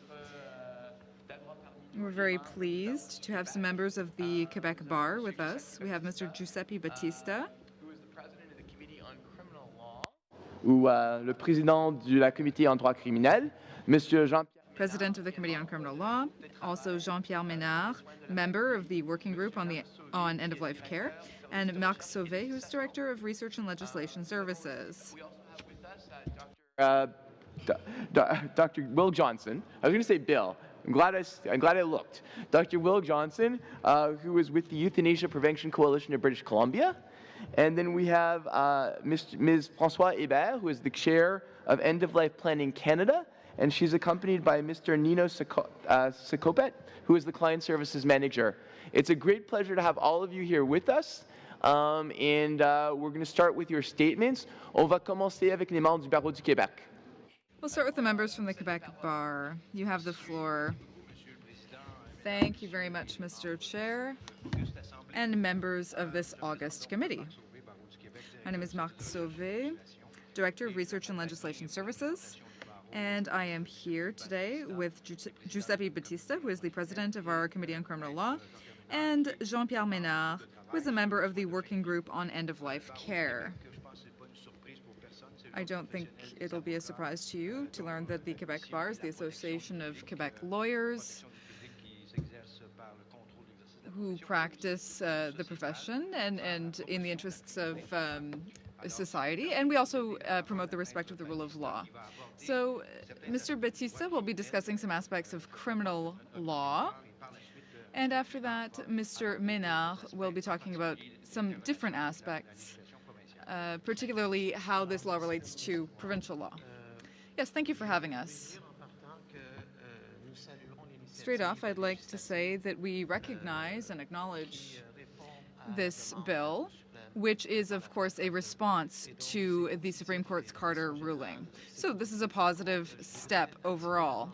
But I would like to draw the committee members' attention to some of the reservations that we have about the bill. I would like to draw your attention to 4 aspects, and then Mr. Ménard will discuss them further and will answer your questions. First aspect, or first reservation, has to do with this idea of abetting someone or encouraging someone to commit suicide. So there's an exemption for encouraging someone, and we think that it should be made clear that if a doctor explains to his patient all of the options available, including medical aid in dying, that should not constitute abetting someone. We want that to be very clear. If a doctor is practicing medicine, that person should be exempted from any criminal offense that has to do with giving advice or encouraging someone to take their own life. Secondly, the bill says that medical aid in dying also includes a doctor prescribing or administering a substance that would cause a person's death. So the person would have to administer it themselves. This concerns us. I'm sure you can imagine a situation where a health professional is not present at the time that the person dies. So in that case, how could we know the cause of death? Secondly, there are ethical issues and legislative issues that risk placing health professionals in an ethical conflict or a conflict with their own legislation and their own code of ethics. We believe that the bill should anticipate those problems. You can't not have a follow-up if you're going to have a legal framework for medically assisted dying. Then we're going to look at the principle of the Carter ruling. In our opinion, the bill is a little bit too restrictive. In order to obtain medical assistance in dying, we need to see that the person's situation, that the person is in an advanced state, And there also needs to be a foreseeable, reasonably foreseeable death without necessarily having had a diagnosis made about the person's life expectancy. Et nous pensons que le So we believe that the law needs to be based on the principles found in the Carter ruling, and that should really be the foundation of the bill, because obviously there's a risk that the bill or the law could be constitutionally challenged, and Mr. Ménard will tell you more about that. The final aspect, briefly, concerns the new requirements about the documents that physicians will have to fill out. There are forms that need to be filled out.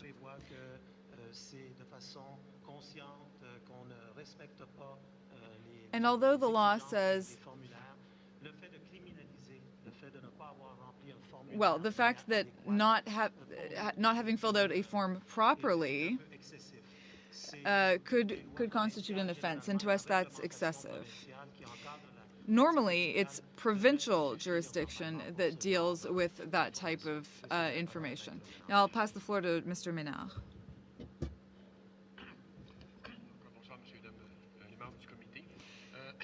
Good evening, members of the committee.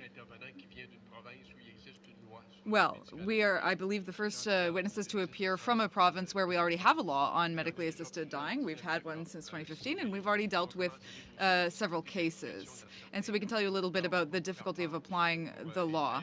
And we'll also be able to inform your debate with some examples and perhaps discuss the ways in which the federal law may deal with similar situations.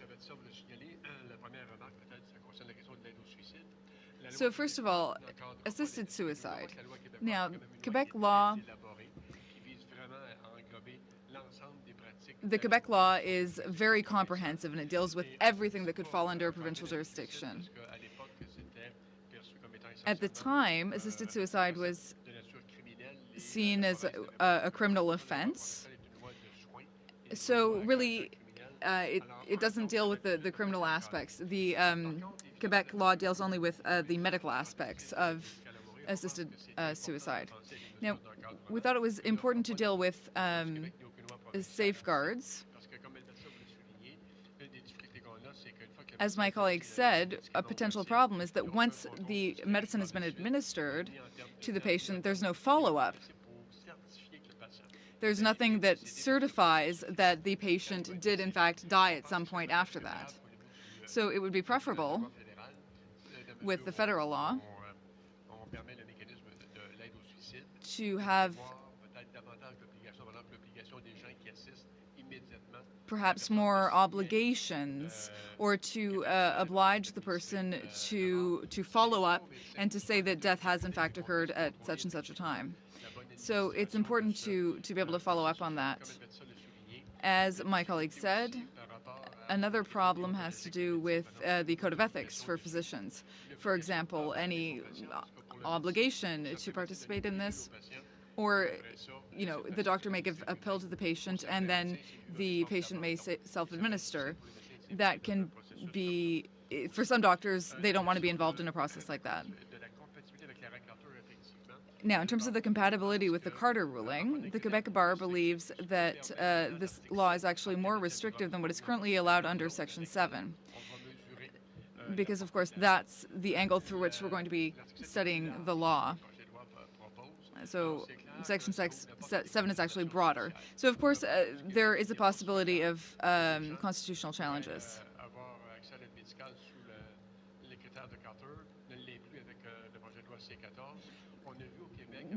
In Quebec, we've seen that there could be a constitutional challenge, and we need to be careful about that.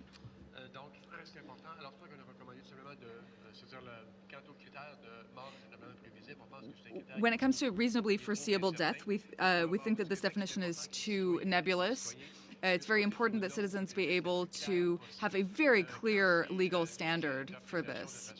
I think it could be interpreted different ways. And so this could potentially violate Canadians' rights. It's very important that this definition be very clear, and we need clear criteria for that. But those criteria don't necessarily reflect the Carter ruling. That's why we suggest removing paragraph D from the list of criteria. A few technical comments concerning the safeguards. Now, as concerns the criteria for witnesses, things are very strict. The criteria are actually so strict that it could be very difficult for the patient to find a witness. For example, family members are excluded from the list. In fact, all the witness needs is a signature, and then the doctor will have to check that there is informed and free consent. So, to find a witness, we think that the criteria are currently far too strict. Now, in terms of declaration, there is a very very detailed provincial law already in Quebec, and I think it's important that the law not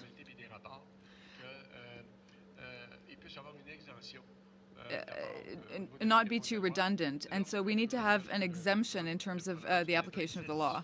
When the government is satisfied with the measures that exist in the province, we want to be able to decrease the amount of red tape, because of course red tape discourages people from doing this. There's already a lot of red tape under the Quebec law, and I don't think we should have any more.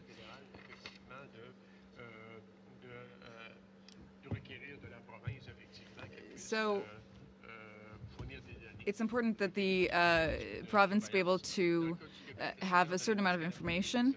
In Quebec, we have an institution that is especially devoted to medical assistance in dying. It's a specific commission dealing with end-of-life care. And then perhaps we can add another level. There could be another level of surveillance and monitoring, but we don't think that's necessary. So we think we should have less paperwork in that respect. Thank you very much for your presentation. Next, please go ahead, Madame Hébert. Merci beaucoup. Thank you, Mr. Chair. Thank you very much. Committee this evening. I'm Françoise Hébert, Chair of End of Life Planning Canada. Before retiring 4 years ago to become a full-time volunteer, I was the CEO of the Alzheimer's Society of Toronto. We actually trained Chief Blair's staff in how to find the poor lost souls who got lost all the time. My colleague, Nino Secopet, is a psychotherapist. He is our client services manager. You may recognize him from the current issue of Maclean's magazine, which profiles him as Canada's leading assisted death counselor. Nino is the one to call if you want a safe and confidential place to talk about how to achieve a good death. And he is being swarmed by the media these days. His 15 minutes of fame. End of Life Planning Canada regrets that Bill C-14 is creating certain limitations and conditions that will shut the door to the option of assisted dying for many Canadians who might otherwise meet the criteria set out in the Carter decision. The Special Joint Committee on Physician-Assisted Dying got it largely right in our view, and we hope that this committee will agree that strength and gumption are called for when regulating a charter rights issue, even if this means going further than other jurisdictions have in dealing with such a fraught and deeply personal decisions as to request assistance to die. So we beg each of you around this table, as the Supreme Court justices did so well, to imagine yourself with a grievous and irremediable medical condition that's causing you enduring and suffering intolerable to you. And that is the perspective that you need to legislate from. I'm going to turn it over for 3 minutes to my colleague, the famous Nino Secopet. Thank you, Françoise. Thank you for having me here. So, as Françoise said, my name is Nino Secopet, and I'm a psychotherapist retained by End of Life Planning Canada to support people who want a safe place to talk about dying. For 4 years before this, I played the same role with Dying with Dignity Canada. So I deal every day with a complex and profound topic of end of life, and I see it as a continuum that unfortunately consists of two emotionally very charged and polarized extremes. We, of course, have people who support physician-assisted dying, and we have people who oppose it. There is also a vast, what I call uninhabited space in between. And looking through purely psychological lens, I believe that when we as individuals or as a society stand in either one of those polarizing extremes, thoroughly deserting that vast in-between empty space, we miss something very important. We miss the very thing that, in my opinion, gives the charge to those polarizing extremes. We fail to recognize the impact, in this case, in end-of-life territory, we fail to recognize the impact of the fear and insecurity that drives the emotional charge at both extremes. I believe that if we are able to correctly address the impact of fear and insecurity, and if we do it to the degree that is necessary, those polarizing extremes will lose some of their charge. As a result, we will become less polarized as individuals, and as a society, we will become healthier and more willing to consider and accept our differences. We become more inclusive rather than inclusive. We become more tolerant. What I've learned through my work with people approaching death is that clarity is the best way to corral or contain fear and open or create the space where they can feel more secure. Clarity provides a psychological frame within which individuals can rest safely, knowing that they are secure, seen, recognized, validated, and held properly. That applies to everyone at the end-of-life continuum, to all of us. It applies equally to healthcare professionals, to patients, and to their families. In my professional opinion, the reasonably foreseeable natural death criteria proposed in Bill C-14 provides very little security, very little frame. Because of its openness to interpretation, it encourages fear and insecurity rather than creating space for safety. Removing that criteria completely from the proposed legislation will restore clarity in line with Supreme Court Carter's decision and will, in my opinion, benefit everyone engaged in end-of-life territory, patients as well as healthcare professionals. It will ultimately benefit to all of us, as individuals, as a society. I would like to invite you to step into vast in-between space and contain the fear of all individuals engaged in end-of-life territory by removing the reasonably foreseeable natural death criteria from the proposed legislation. I invite you to trust the individual who is suffering terribly and that person, physician, to know when their time has come. By doing that, you will make us all feel safer regardless of our place on the end of the spectrum. And the end of the life spectrum. Thank you. I want to step in now and address the second point in our brief, which is advance requests for medical aid to die. Bill C-14 ignores recommendation 7 of the Special Joint Committee that would permit advance requests for someone diagnosed with a condition likely to cause loss of competence, for example, Alzheimer's disease.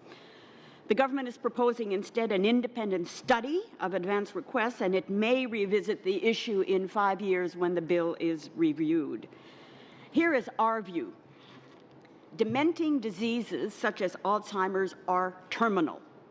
They kill vital brain cells slowly and cruelly. The course of the disease can last up to 20 years after a diagnosis. In the late stages of dementing diseases, the body is alive, but the brain is compromised beyond repair. The person has become a shell, living in an advanced state of irreversible decline in capability. It is a pitiable state to be in. The idea of being demented deeply scares me. I would rather be dead than live the final stages of dementia. We've all heard someone say, "Just shoot me," as they imagine themselves severely demented. we foresee the loss of quality in their future life. They foresee the quality of life in their future life, and they beg to be allowed to receive assistance to die if they have by then lost the capacity to make the request. We believe that a valid advance request that includes a specific, independently verifiable description of a future state so devoid of quality that life itself would be intolerable to the individual, we believe that such an advance request should survive its author's loss of capacity to request assistance to die. Some will say this can't work because that person might change their mind. But we posit that when you lose the capacity to make an informed choice about your own body, then you also lose the capacity to change your mind. And your advance request should stand as the last expressed wishes of your competent self.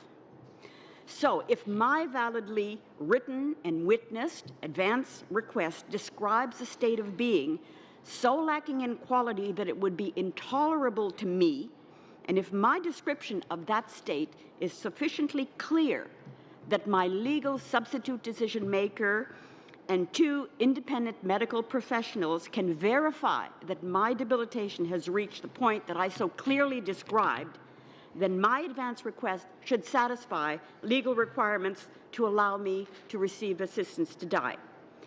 Our overall view comes down to this: Bill C-14 must put forward clear rules about who is eligible for assistance to die, but it must do this in a way that respects the autonomy of the individual in consultation with medical professionals to decide when suffering has become so intolerable that death is preferable. This can be done in real time, or it can be done in advance through a clear and valid advance request. We beg you not to abandon to a pitiable fate those Canadians who would take the time to draft an advance request for assistance to die, should they at some point in the future lose the capacity to make an advance contemporaneous request. Trust the people that elected you to represent, that elected you to represent them, and trust the medical profession. Thank you. Very much. And now we move to Dr. Johnson. Thank you very much, Chair and members of the committee. It's an honor to come here today. I'm a family physician with 35 years of experience. I deliver babies. I look after people who are at the palliative end of life. I look after people with disabilities who are nowhere near dying. I've also, perhaps I am the only person at this table who has conducted capability assessments, about 100 of them in fact, where there was a lot riding on the medical legal assessment of whether the person was capable. And so it was with some great relief that I saw that the Bill C-14 first reading as drafted took a very careful approach, far from trying to be groundbreaking or in the van of the entire world in its daring nature. It took a very responsible approach to the many issues that are in front of us. I'd like to take a minute to tell you a story about Uncle Matt. Uncle Matt was a strong, older man who was on a hunting trip in northern BC. He spent 2 weeks traipsing through the bush, and on the way home, near Chilliwack, he began to suffer weakness on one side of his body. He was having a stroke. He eventually was transferred to hospital at Surrey Memorial Hospital, and he came to my attention 10 days after a feeding tube had been pulled out. His niece contacted me because she was able to discern that he wanted to live. He was able to say hungry, thirsty. The niece asked the man's, Uncle Matt's daughter, why are you not putting that tube back down? We think he wants to live. And her reply in part was, I've been tallying things up and he wasn't a very nice man. The niece and another nephew kidnapped him from Surrey Memorial, took him to VGH, Vancouver General Hospital. The nurse there, although he was able to croak out the word thirsty, was aware that they were not the powers of attorney and put him in an ambulance, and he was sent back to Surrey Memorial. He died. He died during an emergency hearing that I helped arrange, in which a judge actually issued an order that the feeding tube be put back down, he be rehydrated, and his true wishes discerned.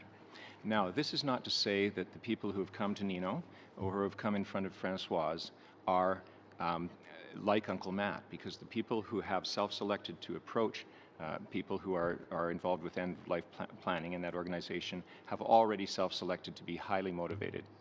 This is to simply demonstrate that the medical system as it now stands for Uncle Matt consisted of doctors who would not listen to the possibility that he wanted to live and that he was being intentionally dehydrated to death. He had several $1 million worth of real estate. And the hospital risk management, such as it was more concerned about the hospital not being sued than that Uncle Matt's wishes not be respected. This takes me to the point that this act, although it might be assumed, nowhere specifies that doctors must actually examine the patient. To what extent they must do so, or to what extent the doctors must inquire into the internal and external factors creating vulnerability for the patient. And I refer you to the Vulnerable Persons Standard, which has been published now, and which contains 4 key elements which should be reflected in this act. This lack of requirement for the 2 doctors, and I use doctors to mean doctors and nurse practitioners, this lack of requirement for the 2 doctors to deeply engage with the patient begins with the acceptance by the doctors of a written request which can be created before 2 witnesses by someone representing the patient who purports to understand the, quote, nature of the request, unquote. The doctors do not have to meet or assess the motives of the representative. The patient representative and 2 witnesses must be physically together at some point in time, but a doctor does not have to be present at that time. The 2 witnesses are not required to have any understanding of the situation other than that a request is being signed and dated. The witnesses are not expected to have any knowledge of the patient's decision-making capability or the representative's motives. Because under the Draft Act, any number of physicians may be canvassed by anyone to find 2 who approve of death in any given situation, the factors which are enumerated in the Safeguards section of the Act of 241.2 are in many ways moot. And therefore, I would propose the first amendment of 4 that I am interested in proposing, and that is that there does need to be some form of prior review by a third party, an independent, objective, a judge, some sort of process in which the facts which brought this person to the point of being proposed for assisted suicide or euthanasia could be reviewed. I can tell you that it is extremely difficult to make these determinations, and I've done it many times. To expect that any 2 doctors in the medical system could do that, I think, is to invite wrongful death. And I'm sure that in 20 years, the members of this committee must understand that many deaths will have occurred under the auspices of C-14. And I'm sure the members of the committee will want to think that if there are wrongful deaths emanating from this legislation, that you did your best to plug the gaps, to fill in the holes, and to make sure that vulnerable people were truly protected. As it stands, the 2-doctor standard for assessing consent and capacity, I would suggest, is insufficient. And I think I've been echoed in that concern by others. My second point is that it seems that Mr. Rankin has the deepest understanding of the fact that a long period of time may happen between the dispensing of the medication and the death of the patient. And in that period of time, there is room for abuse, sadly. In Oregon, once the dose is dispensed from a pharmacy, it goes out into the wild blue yonder and is never accounted for again. If the patient struggled and was actually given the dose by someone else, one would never know. So, although Mr. Rankin's insistent questioning on this matter may be designed to lay the groundwork for advanced consent to be put in place, I think there's another interpretation that could be taken from his acute observation, and that is that the wording of paragraph H of the safeguards is that physician must immediately before providing the medical assistance give the person an opportunity to withdraw the request. I would suggest that that wording really should be at the time of. And furthermore, and this addresses Mr. Emberley's concerns with the Pharmaceutical Association as well as some of Francine Lemire's concerns. Why is it not possible that the lethal dose be dispensed not from a pharmacist to the patient, but from a pharmacist to the doctor, so that the doctor could ensure that at the time that the lethal dose was used, that the elements of consent were there, the capacity was there. We have heard 4 times, I think, with Minister Wilson-Raybould that nothing in this act compels anyone to become involved in assisted suicide and euthanasia. That, I think, suggests that the time may be ripe that those words actually appear in this bill. Nothing in this act compels. That could appear in the preamble, that could appear in another section. But I think that this would go a long way toward giving that central direction to conscience protection and protection of professional judgment, which is so desirable. There is another question, of course, and that is of the issue of whether we could actually make a simple wording change in the eligibility section of this bill, which would in some ways answer 3 of the 4 areas that I've talked about so far. And that is that we could actually, it's in 227, which is that new section of the criminal code which deals with exemptions from criminal prosecution for those who, for doctors and others who provide assistance in dying to someone who qualifies under the eligibility criteria. And that is that under 241, section 2, no medical practitioner or nurse practitioner commits an offense, we could easily say no specially licensed medical practitioner or nurse practitioner. And this would at once address several concerns. One is that in the eligibility criteria, it is nowhere specified that the person has to have received the services or an offer of services of a multidisciplinary team who could try to address the symptoms which gave rise to the request for death. A specially licensed physician or specially licensed nurse practitioner could be charged with making sure that this had happened. So I think that's worth commenting on further, because I heard it said several times that that it was unconscionable that this be left to physicians who are not charged with making sure that alternatives have been offered, and that could easily be fitted into the eligibility criteria. I look forward to your questions. Thank you very much. I'd like to thank each of the members of the panel for their presentations, and now we're going to go to questions. So we're going to start with the Conservatives. So Mr. Warawa. All right, thank you, Chair. Thank you to the witnesses for being here. I'm sure most of us in this room have experienced saying goodbye to a loved one or a friend. In my 66 years, I've said goodbye to my parents and my in-laws, and whether it's at a young age, like my mother at 47, suddenly in her sleep, or most recently my mother-in-law. It hurts. And my mother-in-law had dementia, and she was never in a pitiful state. She lived a very wonderful life of love. We loved her. She was dignified, and she was dignified because we gave her that dignity. Was never in a pitiful state. I've heard in the testimony today that that could be defined as a pitiful state. In the special committee, I heard that it's not sensible for somebody to be in an adult diaper in the last year of their life in bed with dementia. And so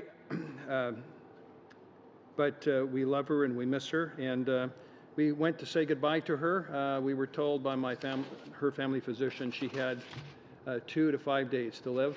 And we said, well, what's the sense of giving her her meds, her glaucoma drops and whatnot, her dementia medicine? And so as a family, we said, just stop the medicine and let her go. And then we came back. She was in California. We came back after 3 days staying with her, my wife saying goodbye. And wonderful experience. And we phoned the rest home. Is she gone? No. Next day, is she gone? No. And the third day we called, is she gone? And they said, somebody wants to talk to you.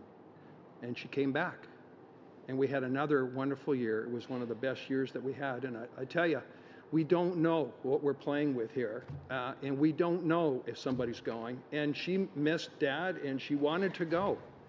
And she would have qualified. But she came back, and we had that wonderful year. Dr. Johnson, regarding nothing compels a physician to, in the preamble. Preambles are not usually seen as the court, by the court as the guiding principles as it would be if it was actually in the bill.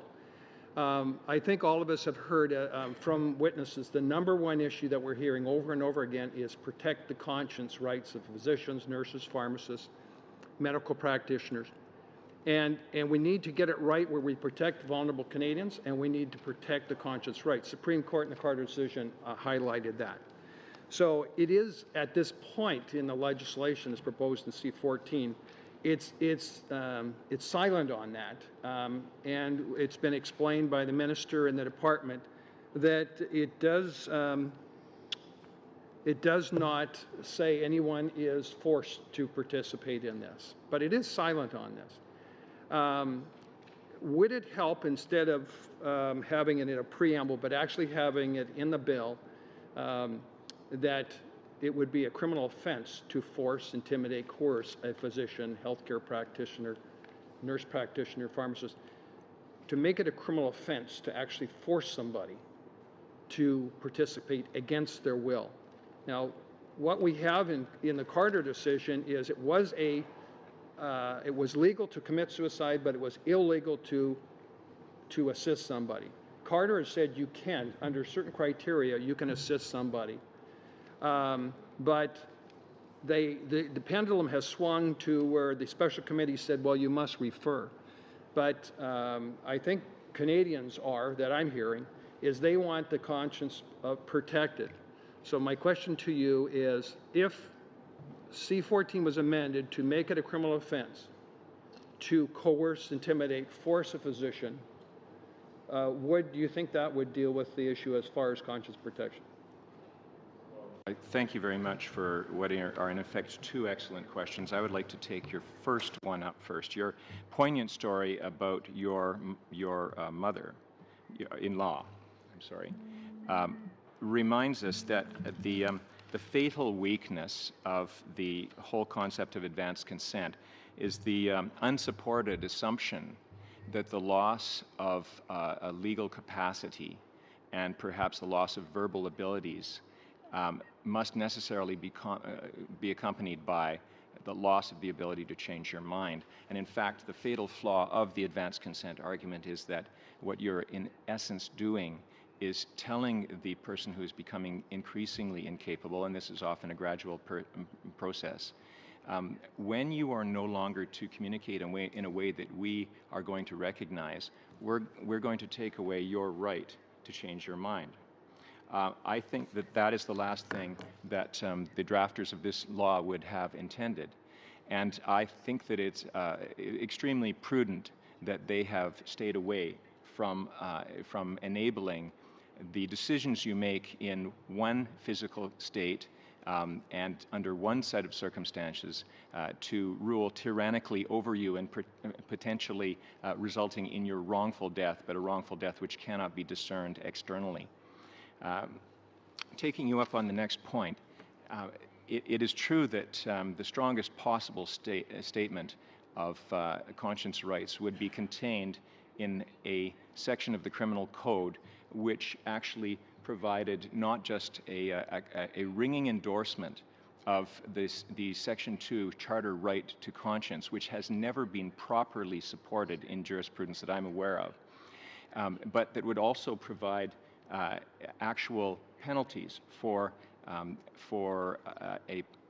the discrimination against a person who was contemplating entering a healthcare profession, was in a healthcare profession, was in any way involved in the care of a patient, and where that person was being coerced to either renounce their determination not to participate in assisted suicide and euthanasia, or to in any other way disadvantage that person. And so I would, of course, heartily endorse such a thing, and I think that it would be appropriate as a balance against this amazing innovation in Canadian law that a statement of exemption from criminal prosecution, which is as groundbreaking as the rewrite of Section 241, be accompanied by an equally groundbreaking assertion of conscience rights. And I would challenge the committee to take this up as a special issue, because this is not the last contentious thing that's going to come before us. Medical science and genetics will deliver so many more contentious questions to us in the future. And are the conscience rights of the relevant professionals or involved practitioners to be thrown under the bus every time a new access right is declared by a court or by Parliament? The time has come to decouple conscience rights from access rights. And this could most effectively be begun by a ringing endorsement of conscience rights and a protection of them in the criminal code. Thank you very much. We've exhausted that time, so we're going to go to Mr. Fraser. Thank you very much, Mr. Chair. Thank you very much, everybody, for attending the committee and for your thoughtful presentations. It certainly helps us in the job that we have to do to make sure we get this bill as right as we can. Ma première question, c'est pour le barreau du Québec.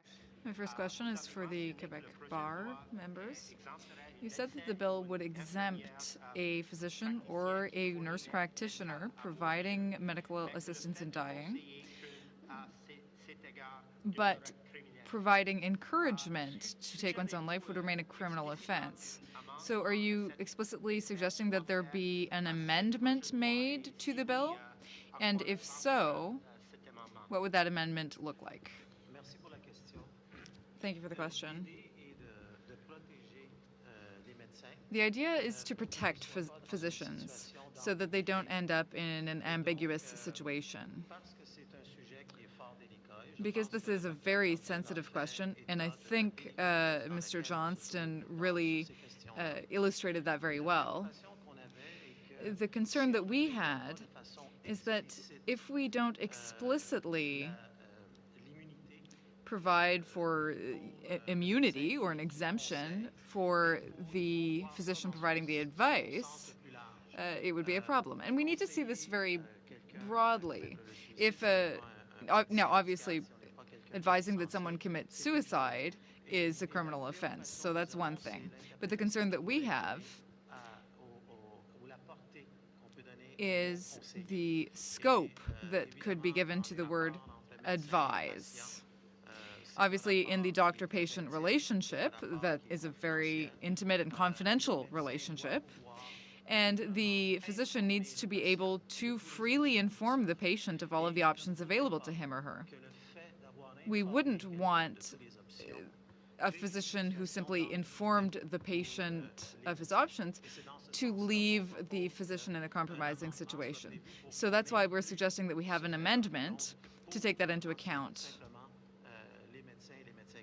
And of course, that would only apply to qualified physicians. In the interest of time, I'm going to move on now to the End-of-Life Planning Canada. And you talked about advanced directives you had mentioned in your presentation. And from paragraph 127 in Carter, it talks about clear consent being required. So does Carter not limit the ability for that because it says clearly consent? I don't use the word contemporaneous consent. The consent has to be clear. And I think if you have an advanced directive which is clear and detailed about a future state that you know when you consider that future state would be unacceptable to you, it would cause you intolerable pain. Why, it's like the option of time shifting forward is what I'm talking about. By not allowing advance consent, you're in fact shutting the door to the possibility of somebody who would suffer terribly knowing that they were in that state, but you're not allowing them the option of assistance to die. So you're shutting the door entirely to them. I'm saying leave that door open for them. Advance directives, as they're administered in the provinces and territories right now, is a bit of a mess. They're all different. Some of them are legally binding, some of them are not. What I would see is a fairly straightforward national form specifically for people who, in advance, imagine a state that is unacceptable to them. All of the other criteria would have to be met, but their description of the state unacceptable to them would have to be clearly described in that advance directive. And I would want that advance directive to survive the person's lapse into an incapacitated state where they can no longer make an informed decision. I do not believe that many people would change their minds if they could, when they imagine themselves in a vegetative state, in a fetal position, having to be spoon-fed, and somebody cleaning their poopy diapers every day. To some, that lack of quality of life would be intolerable. I just don't want the law to prevent that. Right. Are you saying then that advance directives goes beyond Carter or not? I don't think Carter didn't deal with advance directives at all. It said there had to be clear consent. And it said that it had to be a competent adult person as well. It said what? It said physician-assisted death for a competent adult person. A competent, that's right. I think that when you write an advance directive and you write it when you are competent, then you lose competence. That advance directive should remain as the last statement that you make while you were competent. Thank you for your help with that. If I can move just quickly to Mr. Johnston. You mentioned, and you talked about advance directives as well, and you said that those would not be something clearly you would support, and you say that a person can change their consent. How do we know that they're not going to do that? In Belgium and Luxembourg, those countries have advance directives allowed in cases where somebody is in an irreversible state of consciousness. I'm wondering then if you can comment on that, if it is an irreversible state of consciousness, if that would then satisfy your concern. Well, my concern about advanced directives stems, I suppose, partly from my experience as a family physician. I have a lot of young patients in my practice who, in the course of a physical exam, show me pretty amazing tattoos in pretty amazing places that at the time they were applied, they were competent and gave consent and thought that that's what they wanted. My problem with advanced consent in this situation is that I have this visualization of advanced consent being like a bad tattoo that follows you on through life, and that it's pretty hard to get rid of, because by the time you wish you could get rid of it, nobody knows you wish you could get rid of it. And so if all of those tramp stamps, or whatever you want to call them, on people are sort of like advance directives, I think that's a pretty close analogy, something that you're in one frame of mind and you make a decision, and who knows what's going to happen when you pass to another frame of mind. I don't think it's a stretch to refer to the cases of complete locked-in syndrome and coma, in which people have woken up and have reported that they were hearing not only every word that was said, but that were able to recount even such shocking things as abuse on their persons while they were supposedly unresponsive. I think that we must, as hard as it may be, we must always stop ourselves from projecting our own disgust, real and human as it is, of disability onto others. There is no human being who deserves to be called at any time in their earthly existence a shell.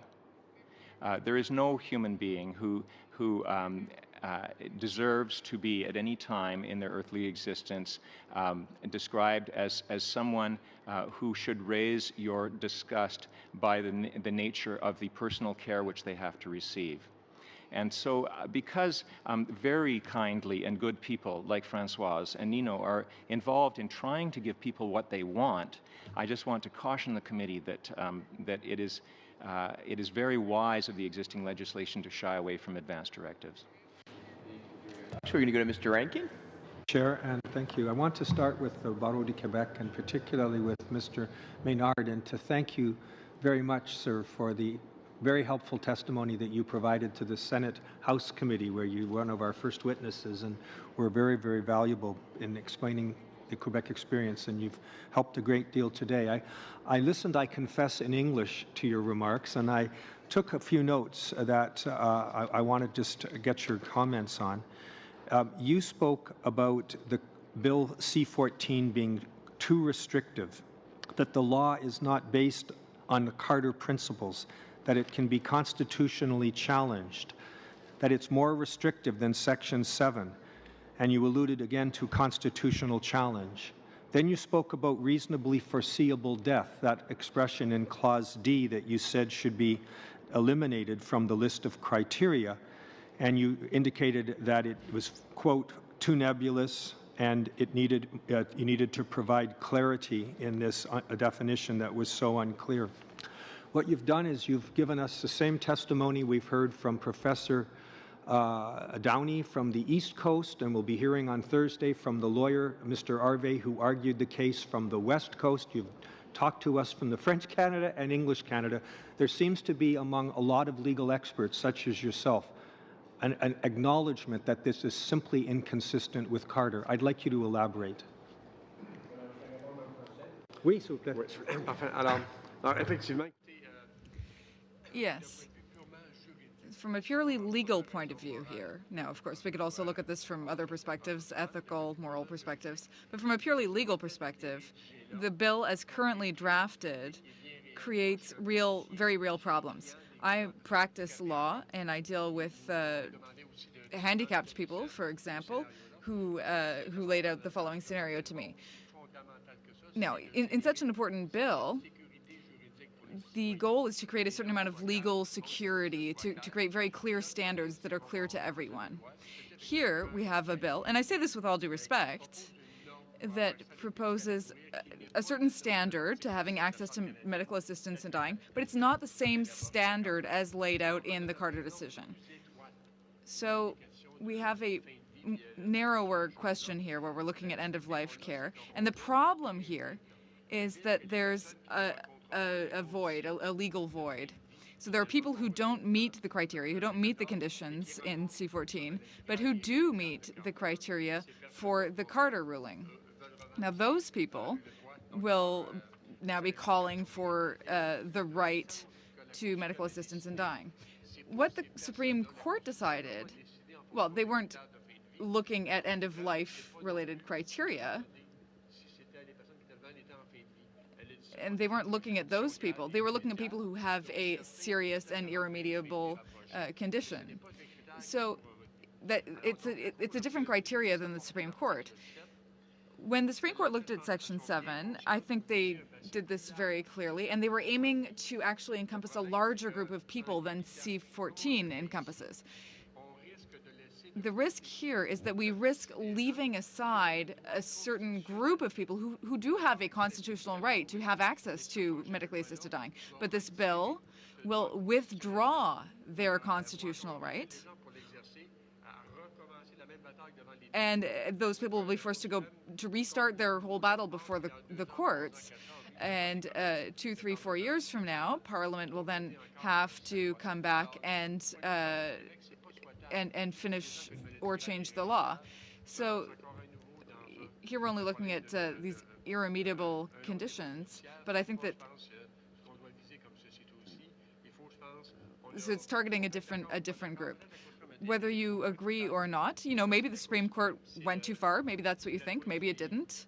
But the Supreme Court made the decision, and so you can't just ignore the decision. In terms of reasonably foreseeable death, well, in Quebec, we have our own criteria, and it's been hotly debated, and it has to do with end-of-life care. And now, depending on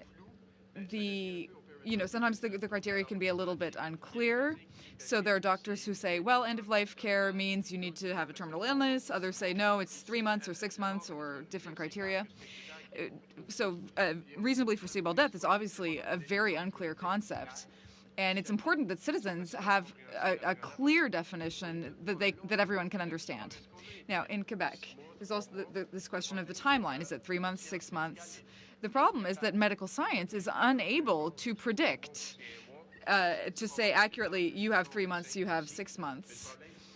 So the problem is that when you have these unclear criteria, citizens' rights become somewhat elastic. And that's where problems arise. Then there's also the problem with this lack of clarity. If we look at the Carter decision, we simply recommend removing that particular criteria for Bill. In your remarks, but which my colleagues have asked about, namely the conscience rights of physicians. And I believe you were on television in Quebec, and I believe I heard this secondhand, so I may have it wrong, that you indicated that would be a purely provincial jurisdiction. Would you elaborate on that, if I've got that right? Je pense que c'est une question qui me paraît extrêmement pertinente. It's a very relevant question. Okay, in terms of conscience rights. Now, this doesn't fall under criminal law. It falls under the medical code of ethics. So it's really the medical profession that determines how physicians are supposed to behave. And I think that this issue of conscience rights should not be dealt with under criminal law. They should be dealt with through the provincial law and the code of ethics and medical practice. And I think that in Quebec, end-of-life care includes clauses about conscience rights, which are very clear. And there are similar things in other provinces as well. The problem with having a federal provision about conscience rights is that then they could come into conflict with the provincial rules. So I think it's better to leave it up to the provincial colleges of physicians to determine that. They understand the context, they understand the standards, the professional standards, and I don't think we should deal with that under federal law. We already made some comments about this, but we were simply saying that I think that we should let the provincial colleges of physicians, let them regulate it and let the provinces deal with it. I think we already have enough to deal with here with the criminal law. Okay, we'll go on to Mr. McKinnon. Just so everyone knows, Mr. McKinnon will have 4 minutes. After that, he's going to be giving Mr. Thériault his last couple minutes, and I'll ask Mr. Thériault to continue at that point. There are a lot of questions to ask from a lot of excellent witnesses. I'm going to focus on the Barreau de Quebec because you are the first legal organization outside of Justice with whom we've spoken. Justice and the ministers are quite certain, quite confident that C-14 is charter compliant and fully fulfills Carter. I take it that you are not in agreement with either of those assertions. In particular, you've talked about some of this already, so I'll just focus on one small aspect. The qualification or the definition of grievous and irremediable condition implies or includes a requirement for a patient to be in an advanced state of irreversible decline. Do you think that that is mandated by Carter, and do you think it's an appropriate condition? Thank you. It wasn't a criteria under Carter. It was a new criteria that was added. It wasn't defined in Carter.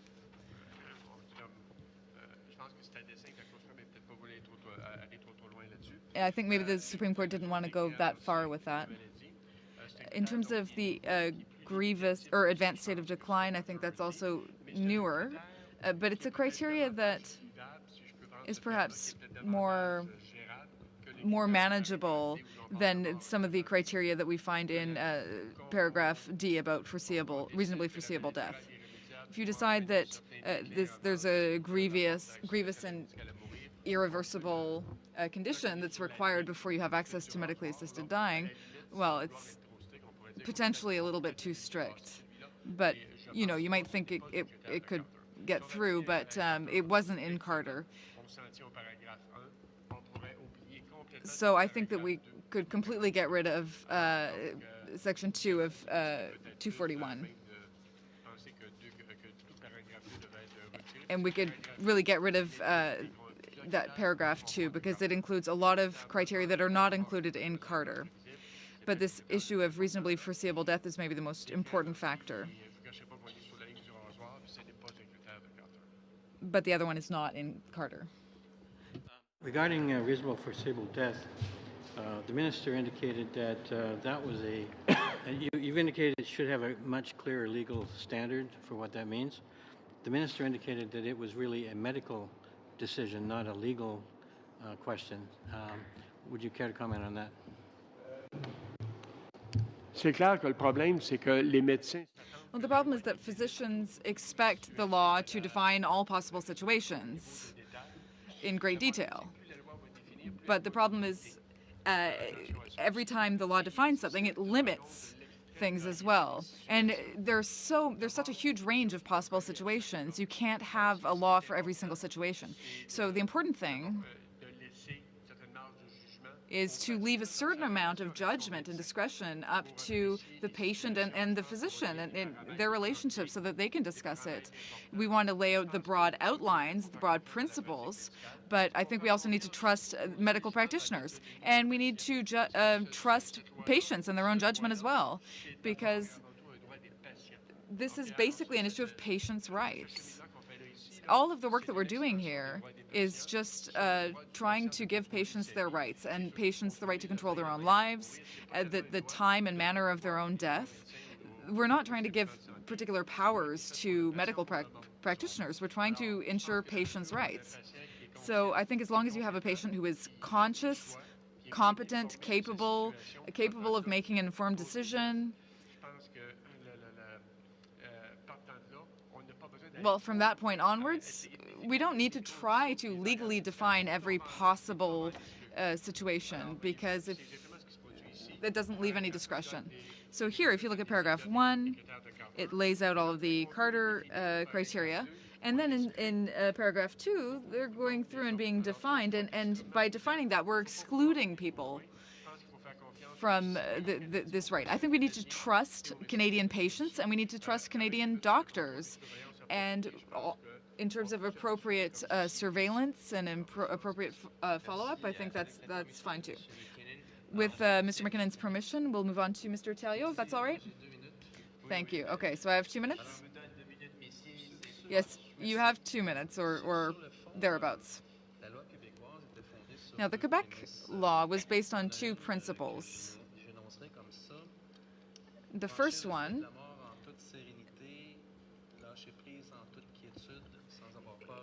has to do with the ability to die without suffering and without anxiety. Now, isn't that what we wish for everyone? The second principle was the following.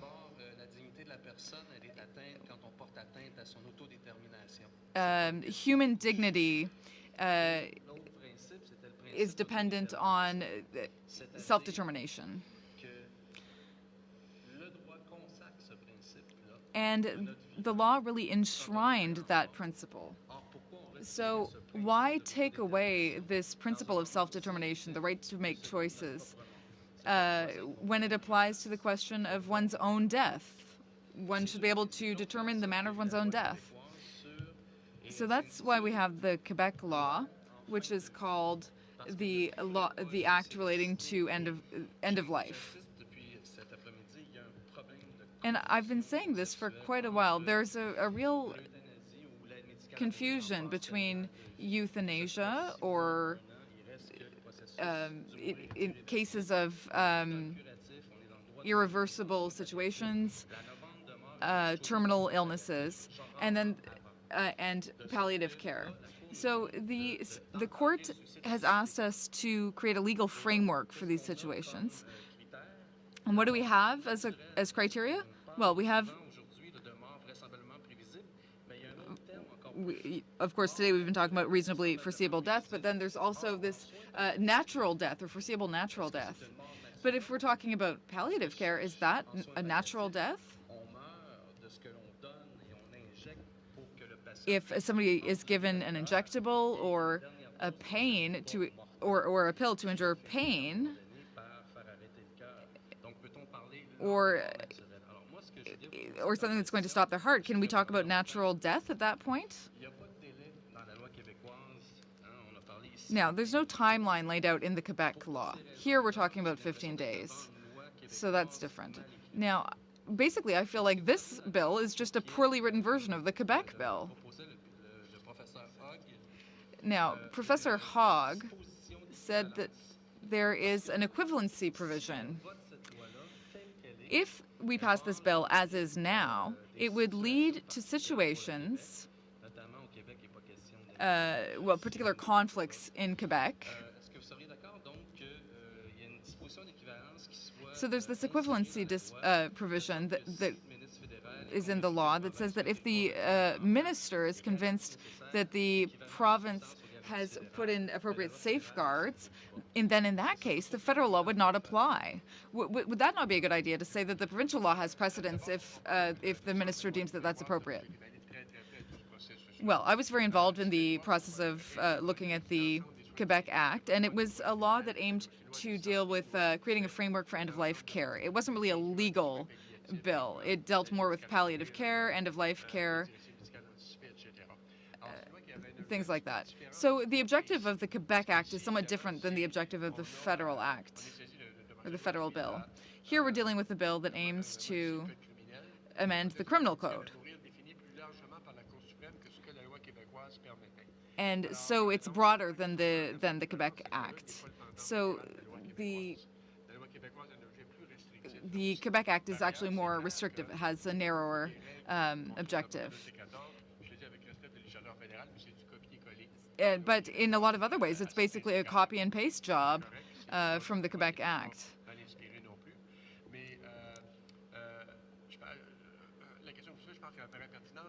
But I think it's a relevant question because as much as possible, we want to avoid overlap. We want to avoid conflict between the laws. So Quebecers will think that there are two different acts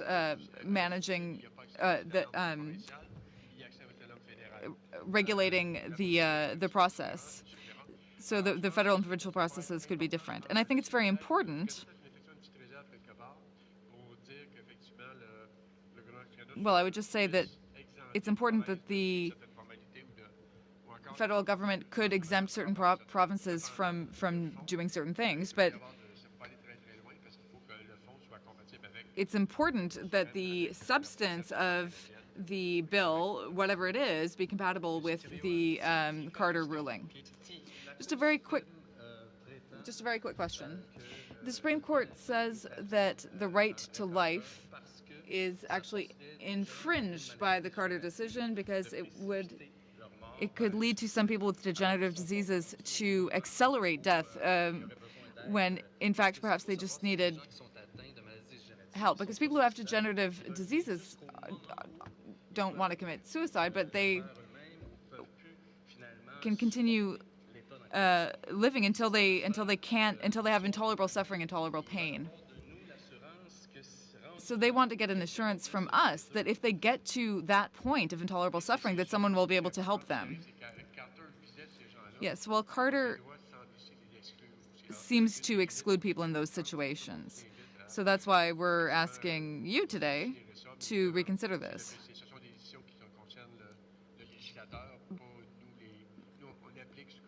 And of course, we are the people who will live with what you decide and who will apply the law that you draft for Canadians.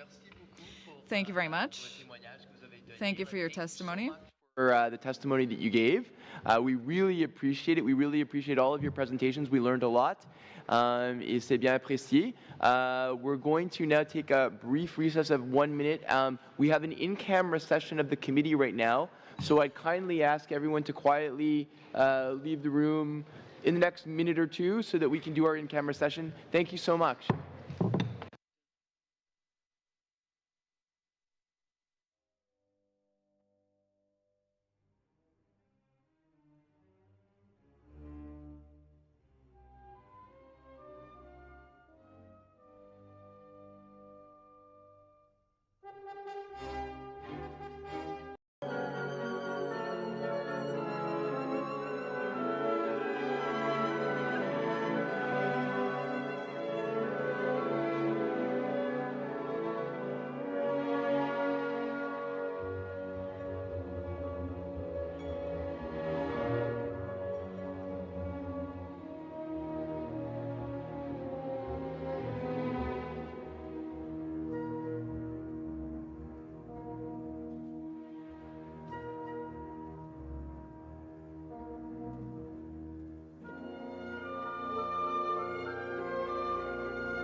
Thank you.